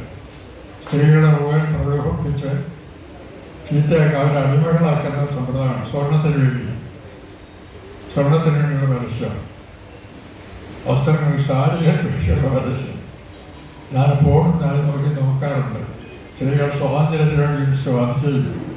മറുവശത്ത് പട്ടുസാരിയും കഞ്ചിവരും ഒറ്റൊക്കെ ഉണ്ടല്ലോ, കഴിവുന്നതാണ്. അവരുടെ ആത്മഹത്യത്തിൽ ഒരു ചർച്ചാലോകം നടന്നു. അത് വേറെ ഇത് അവരുടെ ശ്രീമാട്ടിയിൽ പതിനാള് ചെയ്യുന്ന ബീന കുഞ്ഞിൻ്റെ പിതാവിൻ്റെ ക്ലാസ്മേറ്റാണ്. ബീന അദ്ദേഹത്തിൻ്റെ പേര് പറഞ്ഞത് തിരുവങ്കിടൻ്റെ വീട്ടിൽ വന്നിട്ട് ഞങ്ങളൊരു മീറ്റിങ്ങിന് വരണം. ഞാൻ പറഞ്ഞു എനിക്ക് വേറെ സ്ഥലത്ത് മീറ്റിംഗ് ഉണ്ട്, അത് ഞാൻ അത് കഴിഞ്ഞെടുത്തോളാം. അതുകൊണ്ട് 2 വർഷത്തിനുണ്ട് കാലം നേരത്തെ ഞാൻ റിസൈൻ ചെയ്യുന്ന റോഡിൽ. ആദ്യം കിട്ടിയ ആൾ എന്നെ പിടിച്ചുകൊണ്ട് അവിടെ പോയി. ഇത് വലിയ സജ്ജീകരണങ്ങൾ, ആളുകൾ നിറയെ. എന്താ സെറ്റാണെന്നറിയോ?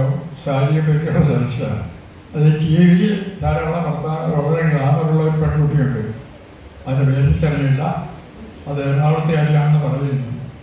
അതാണ് അദ്ദേഹം അതിൻ്റെ മറ്റേ അനൗൺസ്മെൻ്റൊക്കെ നടത്തിക്കൊണ്ടിരിക്കുന്നത്. ഞാൻ ആരും കാണാതെ മുറയെക്കുള്ളി ഓട്ടോറിക്ഷ വിളിൻ്റെ കെട്ടിപ്പോയി.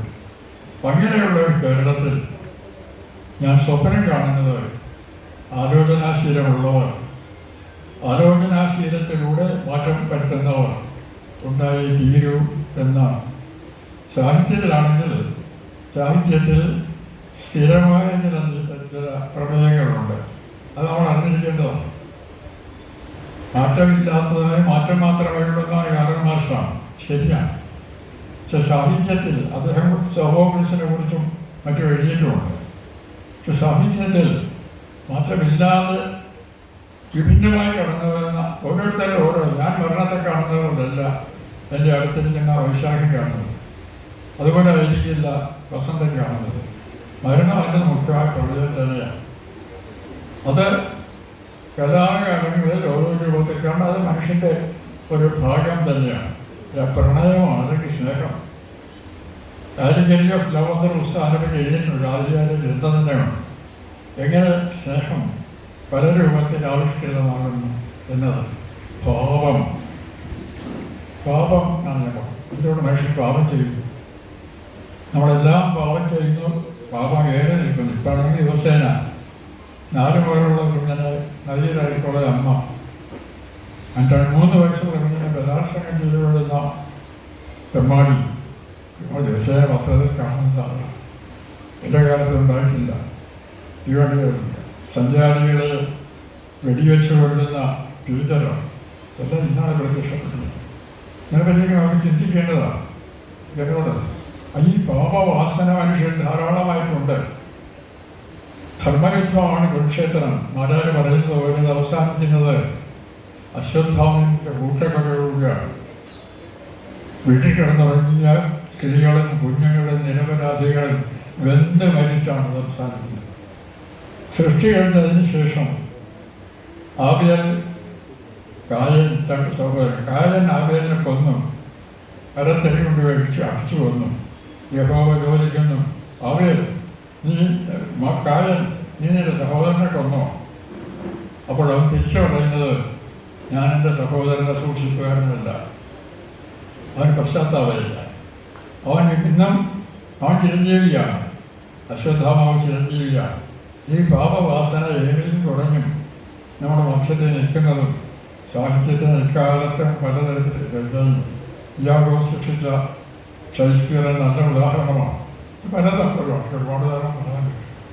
അപ്പം അങ്ങനെയുള്ള വിഷയങ്ങൾ നിങ്ങളുടെ ചർച്ചയ്ക്കും നിങ്ങളുടെ ആശയ വിനിമയത്തിനും വിധേയമാകുമെന്നുണ്ടെങ്കിൽ സാഹിത്യത്തിലും നിങ്ങൾക്ക് ആശാവഹമായ വളർച്ച ഉണ്ടാക്കാൻ കഴിയും എന്ന് ഞാൻ കരുതുന്നു. ആദ്യം ആവർത്തിച്ച് വായിക്കുന്നത് എഴുത്തുകാരൻ ക്രൈം ആൻഡ് പണിഷ്മെൻറ്റ്. അതിൻ്റെ കർത്താവ് അദ്ദേഹത്തിൻ്റെ ഏറ്റവും പ്രചാരമുള്ളതാണ്. പ്രദേശ് കേരളോത്സവക്കുറിച്ചും സങ്കീർണമാണ്. അദ്ദേഹത്തിൻ്റെ ഒരു ന്യൂഎഴുത്ത് ചരിത്രകാരൻ HDF Tito TTO Soviet union നിയന്ത്രണത്തിന് പിന്തുണച്ചതിന് ശേഷം അദ്ദേഹം എല്ലാ ഡോക്യുമെൻസും പരിശോധിച്ചതാണ്. അതിൻ്റെ ആദ്യത്തെ 2-3 അധ്യായങ്ങൾ 6 പ്രാവശ്യമാണ് എഴുതുന്നത്. എത്ര പ്രാവശ്യം? 6 പ്രാവശ്യം. അദ്ദേഹത്തെ പോലെ ഞാൻ എന്തെഴുതിയാലും അത് ജനങ്ങളെ വശീകരിക്കണമെന്ന് സ്വയം എഴുതാവുന്ന എഴുത്തുകാരൻ ഇത് നാം മനസ്സിലാക്കേണ്ടതാണ്. വെറുതെ എഴുതരുത്. എഴുതുന്നത് ആവർത്തിച്ച് നോക്കി ശൈലിയും അതിൻ്റെ ലക്ഷ്യോന്മുഖമായ നീക്കവും എല്ലാം ശ്രദ്ധിച്ചുകൊണ്ട് എഴുതുകയാണെങ്കിൽ നമുക്ക് പാശ്ചാത്യരെ പോലെ ഉയർന്ന സാഹിത്യകാരന്മാരെ കിട്ടും. ലോക സാഹിത്യത്തിൽ തന്നെ സ്ഥാനം നേടാവുന്നതാണ്. ഇതൊക്കെയാണ് എനിക്ക് പറയാനുള്ളത്. ഇതെല്ലാം നിങ്ങളുടെ ആലോചനാവിഷയമാകട്ടെ എന്ന് മാത്രം ആശംസിച്ചുകൊണ്ട് ഞാൻ ഈ സമ്മേളനം അത്യന്തപൂർവ്വം ഉദ്ഘാടനം ചെയ്തു.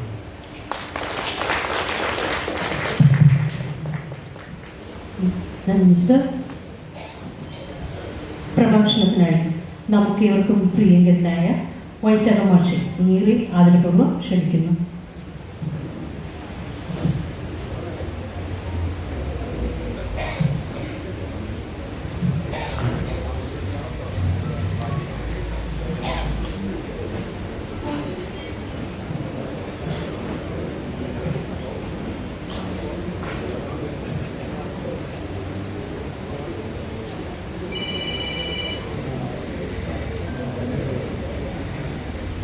അധ്യക്ഷൻ പ്രിയപ്പെട്ട ഉണ്ണികൃഷ്ണൻ, എൻ്റെ ഗുരുനാഥനായ സാരമാഷ്, വേദിയിലും സദസ്സിലുമുള്ള പ്രിയപ്പെട്ടവരെ, ഈ അച്ഛൻ എൻ്റെ മുമ്പിൽ നിന്ന് മാറിയിട്ട് ഞാൻ സംസാരിക്കാം. അച്ഛൻ മാറി. സാരമാഷ് 69 വർഷം മുമ്പ് മലയാളത്തെ സ്നേഹിക്കാൻ എന്നെ പഠിപ്പിച്ച മാഷാണ്. അന്ന് 29 വയസ്സുള്ള മാഷ് നീണ്ടു നിവർന്നു നിന്ന് സംസാരിക്കുന്നത് കേൾക്കാൻ വേണ്ടി മാത്രം ക്ലാസ്സുകളിൽ അറ്റൻഡ് ചെയ്തിരുന്ന ഒരാളാണ്. ബാക്കി പല ക്ലാസ്സുകളും ഒഴിവാക്കുകയാണ് ചെയ്തിട്ടുള്ളത്. അതുകൊണ്ടായിരിക്കും ഞാൻ കഥാകൃത്തായി മാറിയത്. അല്ലെങ്കിൽ ഞാൻ അധ്യാപകൻ എന്തെങ്കിലും ആയിരുന്നു. പ്രശ്നം മാഷ് അതിന് ശേഷമാണ് പഠിച്ചത്. കൃഷ്ണനായർ മാഷും അതിന് ശേഷമാണ് പഠിച്ചത്. ഈ സാഹിതിയുടെ ആരംഭം മുതൽ തൃശ്ശൂർ ലിറ്ററേച്ചർ ഫോറം ആരംഭിക്കുന്നതിന് മുമ്പ് അതിനെക്കുറിച്ച് എന്നോട് സംസാരിച്ചു തുടങ്ങിയ ആളാണ് ഉണ്ണികൃഷ്ണൻ. ഇപ്പോൾ ഈ കഴിഞ്ഞ 5 വർഷമായിട്ട് ഇതുപോലെ വളരെ അഭിനന്ദനീയമായ പ്രവർത്തനങ്ങൾ നടത്തിക്കൊണ്ട് സാഹിതി കൂടുതൽ പേരിലേക്ക് എത്തുന്നു എന്നറിയുന്നതിൽ സന്തോഷമുണ്ട്. ഞാൻ ഇരുന്നുകൊണ്ട് സംസാരിക്കുന്നത് എന്തുകൊണ്ടാണെന്ന് വെച്ച് കഴിഞ്ഞാൽ ഈ സ്വാമിമാരൊക്കെ ഈ സപ്താഹമൊക്കെ നടത്തണല്ലേ, അപ്പോൾ അത് കണ്ട് പഠിച്ചതാണ്. സത്യത്തിൽ പെരുമ്പുറം ന്യൂറോപ്പതി ഉള്ളത് കൊണ്ട് നിൽക്കാൻ ബുദ്ധിമുട്ടുള്ളതുകൊണ്ടാണ്. പക്ഷെ ഇങ്ങനെ പറയാൻ എന്തൊരു ഭംഗി. അപ്പോൾ വളരെ കുറച്ച് മാത്രമേ സംസാരിക്കുന്നുള്ളൂ.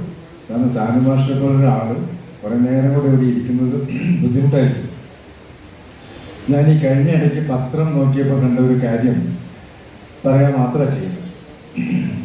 ആ പത്രം നോക്കിയത് ആ പത്രത്തിലെ വാർത്തയ്ക്ക് മുമ്പ് സുനിത വില്യംസ് സ്കൈലാബിൽ നിന്നുകൊണ്ട് ബഹിരാകാശത്തിൽ നിന്നുകൊണ്ട് താഴേക്ക് നോക്കിയപ്പോൾ, താഴേക്കെന്ന് പറയാൻ പറ്റില്ല കാരണം താഴെ മോളിൽ നിന്നുള്ള സങ്കല്പത്തിന് അപ്പുറമാണ് ബഹിരാകാശം.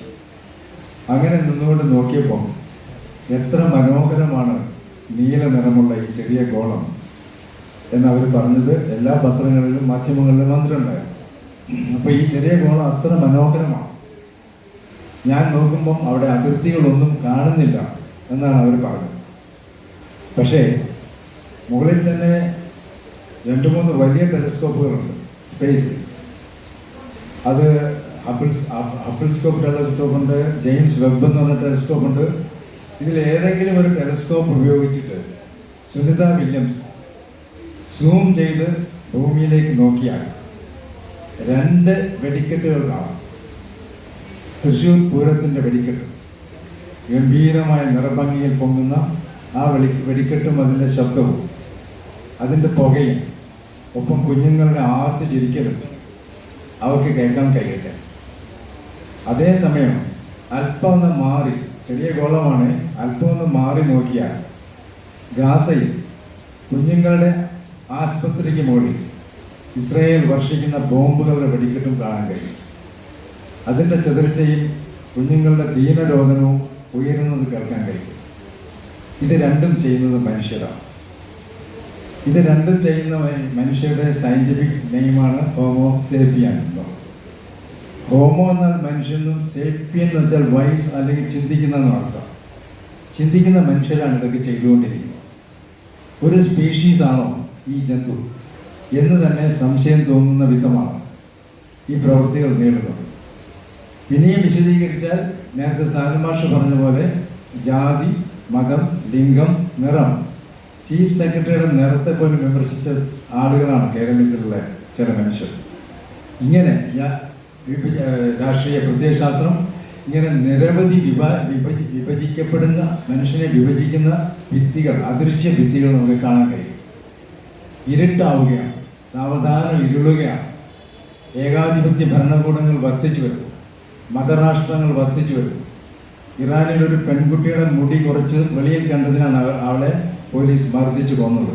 ഇറാൻ മതരാഷ്ട്രമാണ്. അപ്പം മതരാഷ്ട്രത്തിലെ നീതി അങ്ങനെയാണ്. ഞാൻ പണ്ടൊക്കെ സ്കൂളിൽ പഠിക്കുമ്പോൾ lead kindly lights emits the encircling gloom എന്ന വരി പഠിച്ചത് ഓർക്കുന്നു. ചൂഴ്ന്നു വരുന്ന ഈ ഇരുട്ടിൽ നയിച്ചാലും വെളിച്ചമേ, അതും ദയാപൂർവമായ വെളിച്ചമേ എന്നാണ് ആ കവിതയുടെ അർത്ഥം വരുന്നത്. ഇപ്പം ഈ ഇരുട്ടിൽ ആര് വെളിച്ചം കത്തിക്കും? ഈ ഇരുട്ടിൽ വെളിച്ചം കത്തിക്കുന്നവരാണ് എഴുത്തുകാർ, കലാകാരന്മാർ. ഈ ഇരുട്ടിനെ ചെറുക്കാൻ അവരവരുടെ കുഞ്ഞു മൺചിരാതുകളിൽ അവരുടേതായ ഭാവനയുടെ തിരുനാളം കൊളുത്തി മാനവികതയുടെ വെളിച്ചം പരത്താൻ ശ്രമിക്കുകയാണ്. അങ്ങനെ പരത്താൻ ശ്രമിക്കുന്ന 4 പേർക്കാണ് ഇന്നിവിടെ പുരസ്കാരം നൽകപ്പെടുന്നത്. സാഹിതി എന്ന പ്രസ്ഥാനത്തിൻ്റെ ഉദ്ദേശവും അതുതന്നെ. ചെറിയ സംഘങ്ങളാണ് നല്ലത് എന്ന് സാനുമാഷ് പറഞ്ഞു. അത് നരവംശാസ്ത്രം അനുസരിച്ചും ഒരു 150 കൂടിക്കഴിഞ്ഞാൽ പ്രശ്നം വരുന്ന പറയും. ഫേസ്ബുക്കിൽ 5000 സുഹൃത്തുക്കളാണ് അനുവദിച്ചിട്ടുള്ളത്. നമുക്ക് പ്രാണവേദന എടുക്കുമ്പോൾ ഒരു ഗ്ലാസ് ചായ കൊണ്ടുത്തരാൻ ഇതിലൊരു സുഹൃത്ത് പോലും ഉണ്ടാവുകയില്ല. അത്രയ്ക്ക് മീനിങ്ലെസ് ഫ്രണ്ട്ഷിപ്പാണ് ഫേസ്ബുക്ക് ഫ്രണ്ട്ഷിപ്പ്. അങ്ങനെയല്ല, സാഹിതി കുറച്ചു പേരുടെ ആത്മാർത്ഥമായ അർപ്പണബോധത്തോടുള്ള പ്രവർത്തനങ്ങളാണ് നടത്തുന്നത്. അതിൻ്റെ തെളിവാണ് ഇത്രയും വലിയ ഒരു വേദിയും സദസ്സും ഉണ്ടാക്കിയിരിക്കുന്നത്. സദസ്സിലിരിക്കുന്ന പലരും ഇവിടെ ഇരിക്കേണ്ടവരാണ്. ഭാഗ്യത്തിന് സാഹിത്യ അക്കാദമിയുടെ സ്റ്റേജിന് വലിപ്പമില്ലാത്തതുകൊണ്ട് ഉണ്ണികൃഷ്ണൻ അങ്ങനെ വെറുതെ വിട്ടതാണ്. അല്ലെങ്കിൽ ഇവിടെ വന്നിരിക്കും. ഏതാണെങ്കിലും ഈ മൺചിരാതിൽ കൊളുത്തുന്ന വെളിച്ചങ്ങൾ, ഇപ്പം നിന്ന് കത്തുന്ന കടൽ എന്ന് പറഞ്ഞു, ആ പേര് കേൾക്കുമ്പോൾ തന്നെ നമ്മൾ നടുങ്ങും. ജോണി ചെറിയത്തിൻ്റെ ആത്മകഥാംശം അടങ്ങിയ പുസ്തകമാണ്. ശ്രീകാന്ത് കോട്ടക്കൽ, അതുപോലെ പാറയ്ക്കൽ നമ്മുടെ ഇംഗ്ലീഷ് പത്രപ്രവർത്തകൻ ആയിരുന്നു പ്രമീള ദേവിയുടെ കവിതകൾ ഞാൻ വായിച്ചിട്ടുണ്ട്. ONV-യും മറ്റുമാണ് അതിന് അവതാരിക എഴുതിയിരിക്കുന്നത്. അത്ര ഗംഭീര കവിതകളാണ്. അപ്പോൾ അങ്ങനെയുള്ള എഴുത്തുകാരെ ഈ മൺചിരാതിൽ തങ്ങളുടേതായ ലക്ഷോപലക്ഷം എഴുത്തുകാർ ലോകത്തെമ്പാടും എഴുതിക്കൊണ്ടിരിക്കുകയാണ്. അവരെല്ലാം തിരുനാളം കൊളുത്തിക്കൊണ്ടിരിക്കുകയാണ്. ഈ വർദ്ധിച്ചു വരുന്ന ഇരുട്ടിനെ ചെറുക്കാൻ എത്രമാത്രം ചെറുക്കാൻ സാധിക്കും എന്നുള്ളത് ഒരു നിശ്ചയമുള്ള കാര്യമല്ല. ഭീഷണമായ അന്ധകാരത്തിലേക്കാണ് ലോകം നീങ്ങിക്കൊണ്ടിരിക്കുന്നത്. അതിനുള്ള തെളിവാണ് ഐക്യരാഷ്ട്രസഭ എന്ന വിഡ്ഢി സംഘടന. അതിനുള്ള തെളിവാണ് ഈ കുഞ്ഞുങ്ങൾ 10,000-ത്തിനടുത്ത് കുഞ്ഞുങ്ങൾ പട്ടിണി കിടന്ന് മരിച്ചേക്കുമെന്നാണ് UN ഇങ്ങനെ റിപ്പോർട്ടുകൾ തരാൻ സാധിക്കുന്നത്. UN വേണ്ടി അങ്ങനെയാണ് പറയുന്നത്. ഇതിനിടയ്ക്കാണ് നമ്മൾ പൂരങ്ങൾ ആഘോഷിക്കുന്നത്. വൈലോപ്പിള്ളി സഖ്യൻ്റെ മകൻ എഴുതിയിട്ട് എത്ര വർഷമായി? ഇത്രയും വർഷം കഴിഞ്ഞിട്ടും ഒരു ആനയെ എഴുന്നള്ളിക്കാതെ, വ്രണമുള്ള കാലുകളിൽ ചങ്ങലയിട്ട് എഴുന്നള്ളിക്കാതെ ഉത്സവം നടത്തിയാൽ ആനയില്ലാതെ എന്ത് പൂരം എന്ന് ചോദിക്കുന്നവരല്ലേ നമ്മൾ? വായിക്കണം, സഖ്യൻ്റെ മകൻ വായിക്കണം. ഇതുപോലെ വായിക്കേണ്ട പലതുമുണ്ട്. പാവങ്ങൾ നാലാപ്പാട്ട് വിവർത്തനം ചെയ്തിട്ട് ഇത്രയും വർഷങ്ങളായി. പാവങ്ങൾ വായിക്കണം. അതിനകത്തെ ബിഷപ്പിനെ എന്ന മനുഷ്യനെ തിരിച്ചറിയണം. അദ്ദേഹത്തിൻ്റെ ബംഗ്ലാവിന് എതിർവശത്തുള്ള അദ്ദേഹത്തിൻ്റെ പാലസ് എന്ന് പറഞ്ഞു, ഇപ്പോഴും ബിഷപ്പിന് പാലസ് എന്ന് പറഞ്ഞു. അതിന് എതിർവശത്തുള്ള ആശുപത്രിയിൽ ചെന്ന് അദ്ദേഹം കണ്ടപ്പോൾ വളരെ ദൈന്യം നിറഞ്ഞ ദൃശ്യം കണ്ടിട്ട് അദ്ദേഹം പറഞ്ഞത്, നാളെ മുതൽ ഈ ആശുപത്രി എൻ്റെ പാലസിൽ പ്രവർത്തിക്കും, ഞാൻ ഇവിടെ താമസിക്കുമ്പോൾ. ഇങ്ങനെയുള്ള മനുഷ്യരെയാണ് നമുക്ക് ആവശ്യം. അത്തരം മനുഷ്യരെ സൃഷ്ടിച്ചെടുക്കുക എന്നുള്ളതാണ് സാഹിത്യത്തിൻ്റെ ആത്യന്തികമായ ലക്ഷ്യം. ബുദ്ധിമുട്ടാണ്, എങ്കിലും നമ്മൾ പ്രതീക്ഷിക്കുക. പ്രതീക്ഷയാണല്ലോ നമ്മളെ ജീവിപ്പിക്കുന്നത്. നമ്മൾ പ്രതീക്ഷിക്കുകയാണ് മാറ്റം വരും, മാറ്റം വരും. സാനുമാഷ പറഞ്ഞ പോലെ മാറ്റമില്ലാത്തത് മാറ്റത്തിന് മാത്രം. മാറിക്കൊണ്ടിരിക്കുന്നത് വീഴുകയില്ല, ഉറച്ചു നിൽക്കുന്നത് വീഴും എന്ന് ബസവണ്ണ പറഞ്ഞിട്ടുണ്ട്. അങ്ങനെ ഉറച്ചു നിന്നാൽ നമ്മളും വീഴും. ഉറച്ചു നിൽക്കുന്നതിൻ്റെ പേരാണ് യാഥാസ്ഥിതികത്വം. ഉറച്ചു നിൽക്കാതെ പുതുമയെ സ്വീകരിച്ചുകൊണ്ട് നമ്മൾ മുമ്പോട്ട് പോകണം. വേടൻ പാട്ട് പാടിയാൽ കുഴപ്പമില്ല എന്ന് പറയാനുള്ള ധൈര്യം നമുക്ക് വേണം. ഒരു പ്രശ്നവുമില്ല. ലോകമെമ്പാടുമുള്ളതാണ് റാപ്പ് മ്യൂസിക്. ഒരു പ്രശ്നവുമില്ല. അതിനെ പേടിക്കരുത്. അത് വരും, അതിൻ്റെതായ ചോദ്യങ്ങൾ ചോദിക്കും, പോകും. മാറ്റങ്ങൾ സമൂഹത്തിൽ വരും. ഈ മാറ്റങ്ങൾ വരാൻ വേണ്ടിയുള്ള ആത്യന്തികമായ പ്രവർത്തനം നടത്തുന്ന ഈ അവാർഡ് ജേതാക്കളായ 4 പേരെയും അഭിനന്ദിച്ചുകൊണ്ട് ഞാൻ എൻ്റെ വാക്കുകൾ ചുരുക്കുന്നു. എല്ലാവർക്കും നന്ദി.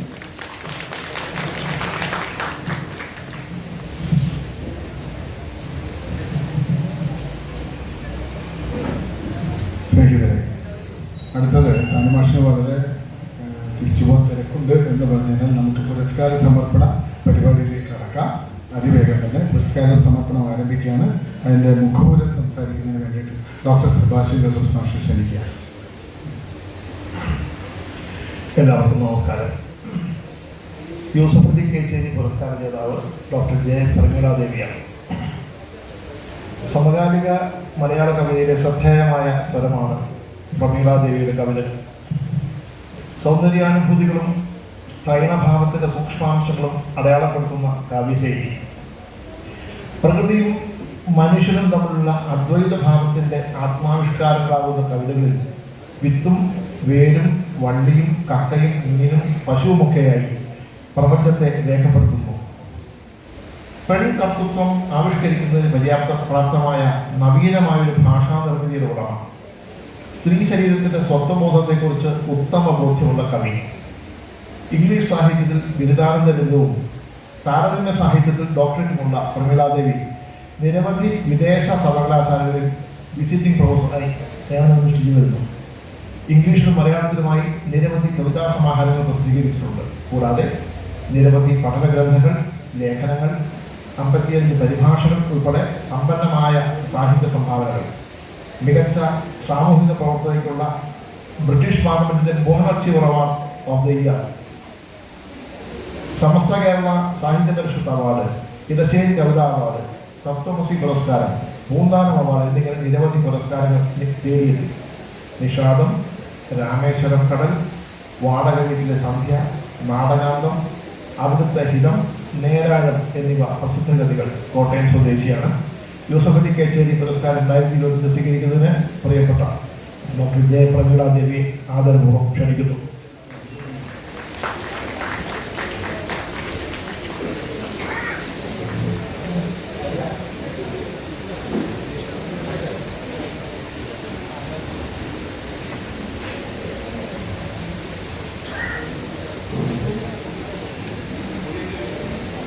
പുരസ്കാരം സമർപ്പിക്കുന്നത് ബഹുമാനായിട്ടുള്ള സാനുമാഷും വസന്തമാഷും ചേർന്നാണ്.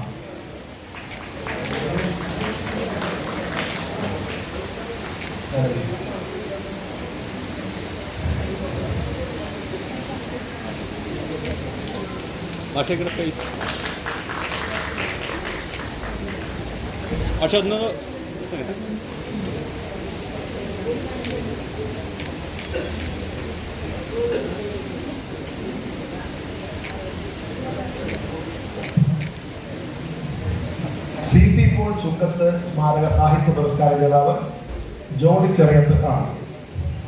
വൈകാരിക തീവ്രതയുള്ള തീക്ഷ്ണഭാവങ്ങൾ അക്ഷരങ്ങളിലേക്ക് ആവാഹിച്ച നിന്നു കത്തുന്ന കടലുകൾ എന്ന ആത്മകഥയിലൂടെ മലയാള സാഹിത്യത്തിൽ പ്രവേശിച്ച ജോളി ചെറിയത്ത് സാമൂഹ്യ പ്രവർത്തകയും മികച്ച അഭിനേത്രിയുമാണ്. ആത്മകഥാഭാഷണമാണെങ്കിലും മികച്ച സാഹിത്യകവിയായി നിന്നു കത്തുന്ന കടലുകൾ ഇതിനോടൊപ്പം വായനാ ലോകം ചർച്ച ചെയ്യുകയും വിലയിരുത്തുകയും ഉണ്ടായിട്ടുണ്ട്. അങ്കമാലി ഡയറീസ് എന്ന ചലച്ചിത്രത്തിലൂടെ അഭിനയ രംഗത്തെത്തിയ ജോളി തനതായ അഭിനയ ശൈലിയിലൂടെ ചലച്ചിത്ര ലോകത്ത് സ്വന്തമായ ഒരിടം കണ്ടെത്തി.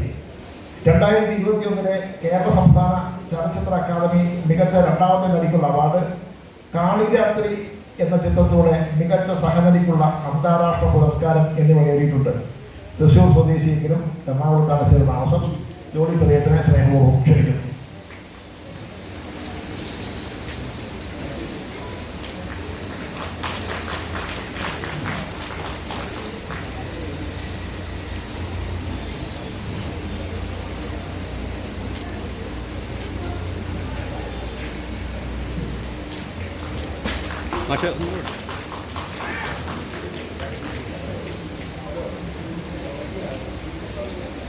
നന്ദി.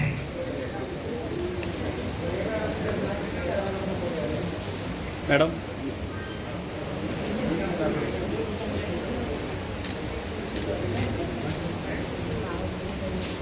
കെ പി ബാലചന്ദ്രൻ സ്മാരക സമഗ്ര സംഭാവന പുരസ്കാര ജേതാക്കൾ ആദ്യമായി ശ്രീകാന്ത് കോട്ടയ്ക്കൽ. 2 പതിറ്റാണ്ടിലേറെയായി പത്രപ്രവർത്തകനായും എഴുത്തുകാരനായും അറിയപ്പെടുന്ന വ്യക്തിത്വം. മാധ്യമ പ്രവർത്തന രംഗത്തും സാഹിത്യ രംഗത്തും ശ്രദ്ധേയമായ സംഭാവന നൽകിയിട്ടുണ്ട്. ഇപ്പോൾ മാതൃഭൂമി വാരാന്ത്യ പതിപ്പിന്റെ ചുമതല വഹിക്കുന്ന ശ്രീകാന്ത് കോട്ടയ്ക്കൽ കോഴിക്കോട് സ്വദേശിയാണ്. ഇന്ത്യൻ യാത്രകൾ, ബംഗാൾ മൺപാതകളും മനുഷ്യനും, ഗാന്ധി നടന്ന വഴികളിലൂടെ ഒരു അന്ത്യക്കാട്ടുകാരന്റെ ലോകങ്ങൾ, ചിരിക്കു പിന്നിൽ, ക്യാൻസർ വാർഡിന്റെ ചിരി, മനുഷ്യർ, പ്രപഞ്ചങ്ങൾ, സോർമോയുടെ പോലെ സഞ്ചാരങ്ങൾ, ദേവാങ്കണം, രവീന്ദ്രനാഥ ടാഗോറിന്റെ കവിതകളും ഗാനങ്ങളും, അത്രയ്ക്ക് മേൽ അപൂർവം തുടങ്ങി നിരവധി പുസ്തകങ്ങൾ രചയിതാവാണ്. പഠനം, ഗവേഷണം, നിരൂപണം, വിവർത്തനം, ജീവചരിത്രം എന്നിങ്ങനെ വിവിധ സാഹിത്യ പഠനങ്ങളിൽ സജീവമായ രചനകൾ. പത്രപ്രവർത്തന രംഗത്തും സാഹിത്യ രംഗത്തും ഒരുപോലെ തിളങ്ങുന്ന ശ്രീകാന്ത് കോട്ടയ്ക്കലിന് തൃശൂർ നെഹ്റു ഭവനത്തിന്റെ ഈ വർഷത്തെ കെ പി ബാലചന്ദ്രൻ സമഗ്ര സംഭാവന പുരസ്കാരം സമർപ്പിക്കുന്നു.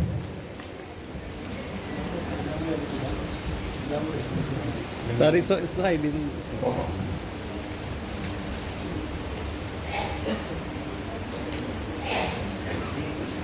നന്ദി. ശ്രീ മോഹൻദാസ് പാറപ്പുറത്ത്, എഴുത്തുകാരൻ, പത്രപ്രവർത്തകൻ. 6 പ്രധാനമന്ത്രിമാർക്കൊപ്പം ലോകം ചുറ്റി സഞ്ചരിച്ച ഇന്ത്യൻ പത്രപ്രവർത്തകരുടെ അപൂർവ വ്യക്തിത്വം. ഇന്ത്യൻ രാഷ്ട്രീയ ചരിത്രത്തിന്റെ ഗതി മാറ്റിമറിച്ച അടിയന്തരാവസ്ഥയിൽ ഭരണസ്ഥിരാകേന്ദ്രമായ ഇന്ദ്രപ്രസ്ഥത്തിൽ അധികാരത്തിന്റെ ഇടനാഴിയിലൂടെ നിർഭയം സഞ്ചരിച്ച് വാർത്തകൾ റിപ്പോർട്ട് ചെയ്ത് തുടക്കം. ഒടുവിൽ UNIയുടെ ഡൽഹി ബ്യൂറോ ചീഫ് ആയി പടിയിറക്കാം. 4 ശതാബ്ദത്തിലേറെ നീണ്ട സമാനതയില്ലാത്ത പത്രപ്രവർത്തനത്തിനിടയിൽ ദേശീയവും അന്തർദേശീയവുമായ നിരവധി സംഭവങ്ങൾക്ക് ദൃക്സാക്ഷിയായി. ശ്രീലങ്കൻ തമിഴ് പുലികളുടെ പോരാട്ടം, അതിരൂക്ഷമായ 90കളുടെ അവസാനം, ശ്രീലങ്കയിൽ 3 വർഷത്തെ സാഹസിക പത്രപ്രവർത്തനം, 20 വർഷത്തിലേറെ ഇന്ത്യൻ പാർലമെന്റ് നടപടികൾ റിപ്പോർട്ട് ചെയ്ത അനുഭവ സമ്പത്ത്, Kakkanad media academy, Edappally Amrita university എന്നിവിടങ്ങളിൽ ജേർണലിസം അധ്യാപകനായിരുന്നു. ഡൽഹി ഫയൽ ഒരു മാധ്യമ പ്രവർത്തകന്റെ കയ്യൊപ്പ്, ശ്രീലങ്ക യുദ്ധദിനങ്ങളിലെ കാഴ്ചകൾ എന്നിവ പ്രസിദ്ധ കൃതികൾ. മാധ്യമ പ്രവർത്തനത്തിനും സാഹിത്യത്തിനും ഏറെ പ്രയോജനകരമാവുന്ന പുസ്തകങ്ങൾ എന്ന പ്രത്യേകതയാണ് അദ്ദേഹത്തിന്റെ രചനകൾക്കുള്ളത്. പഠന, നിരൂപണ, മാധ്യമ സാഹിത്യത്തിന് മികച്ച സംഭാവനകൾ നൽകിയ മോഹൻദാസ് പാറപ്പുറത്തിന് ഈ വർഷത്തെ കെ പി ബാലചന്ദ്രൻ സ്മാരക സമഗ്ര സംഭാവന പുരസ്കാരം സമർപ്പിക്കുന്നു. കൺസ്യൂമർ ഫെഡറേഷൻ ഓഫ് ഇന്ത്യയുടെ ദേശചരിത്ര അവാർഡ് ലഭിച്ചിട്ടുള്ള തൃശ്ശൂർ സ്വദേശിയാണ്. നന്ദി. ഇതോടുകൂടി പുരസ്കാര സമർപ്പണം അവസാനിച്ചു.